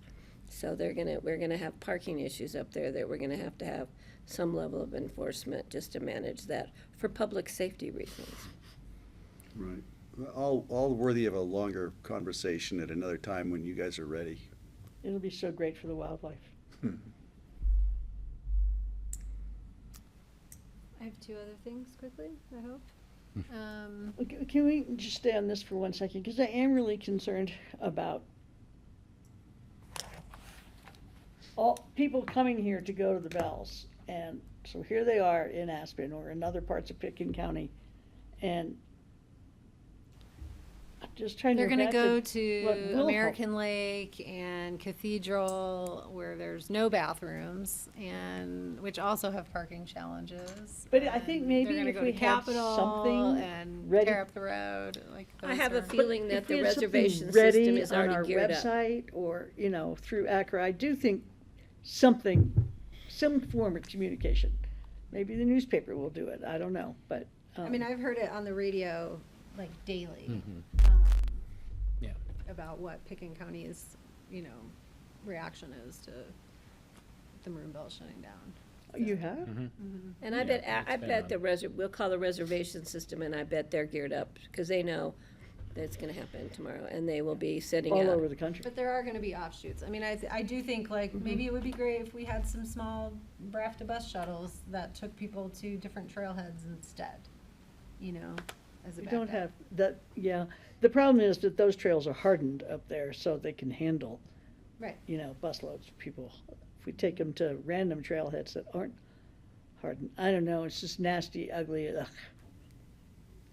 I guess communication is my concern, that I just hope that the county is doing some form of communication about it. And I haven't heard it on the radio, but I don't, on NPR or on, APR, Yeah, it's been mostly on through the CPR? news. APR, Aspen Public Radio. The issue with wildlife, and fewer people, I'm all for it. And riding my bike up there instead of having buses and cars is fantastic. I love that too.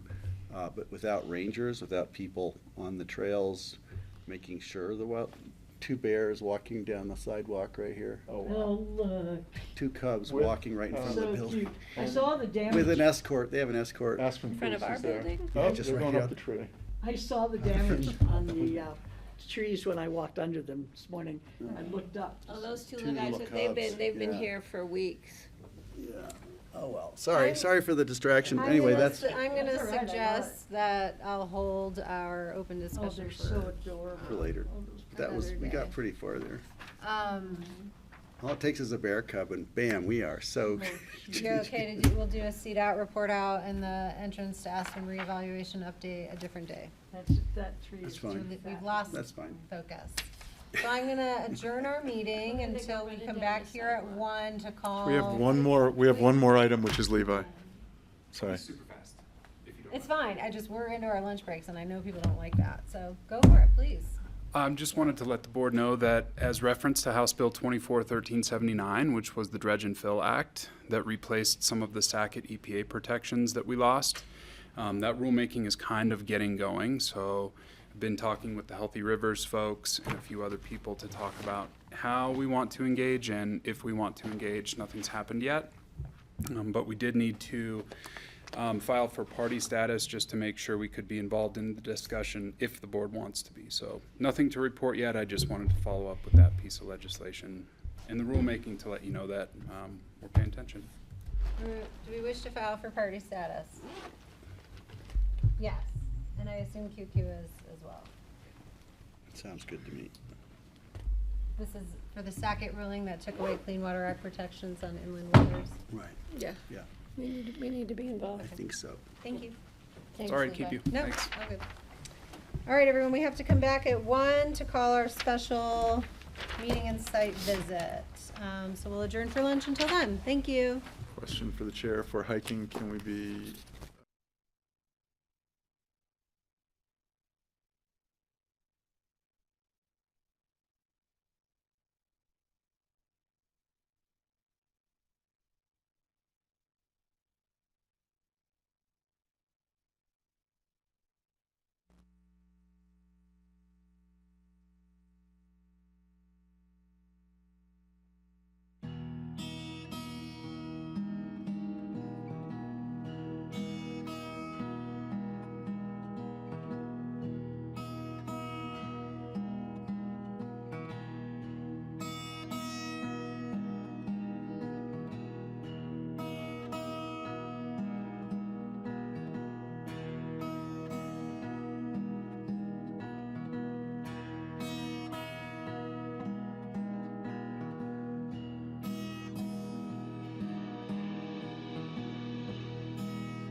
All right, welcome back everyone to the Pickens County Board of County Commissioners work session on Tuesday, September 30th.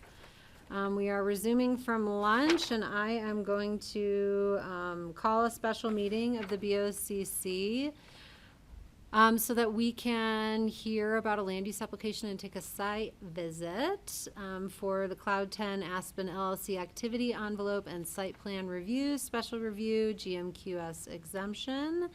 The meeting was noticed to start in this room, then we were going to assemble outside and drive up Aspen Mountain to where the road departs at the intersection of Original and Ute and turn into Park Tunnel Road to the site about 0.6 miles. Anyone who chooses to meet us up there should avoid the fork 0.3 miles after leaving Aspen Mountain Road, as it says here.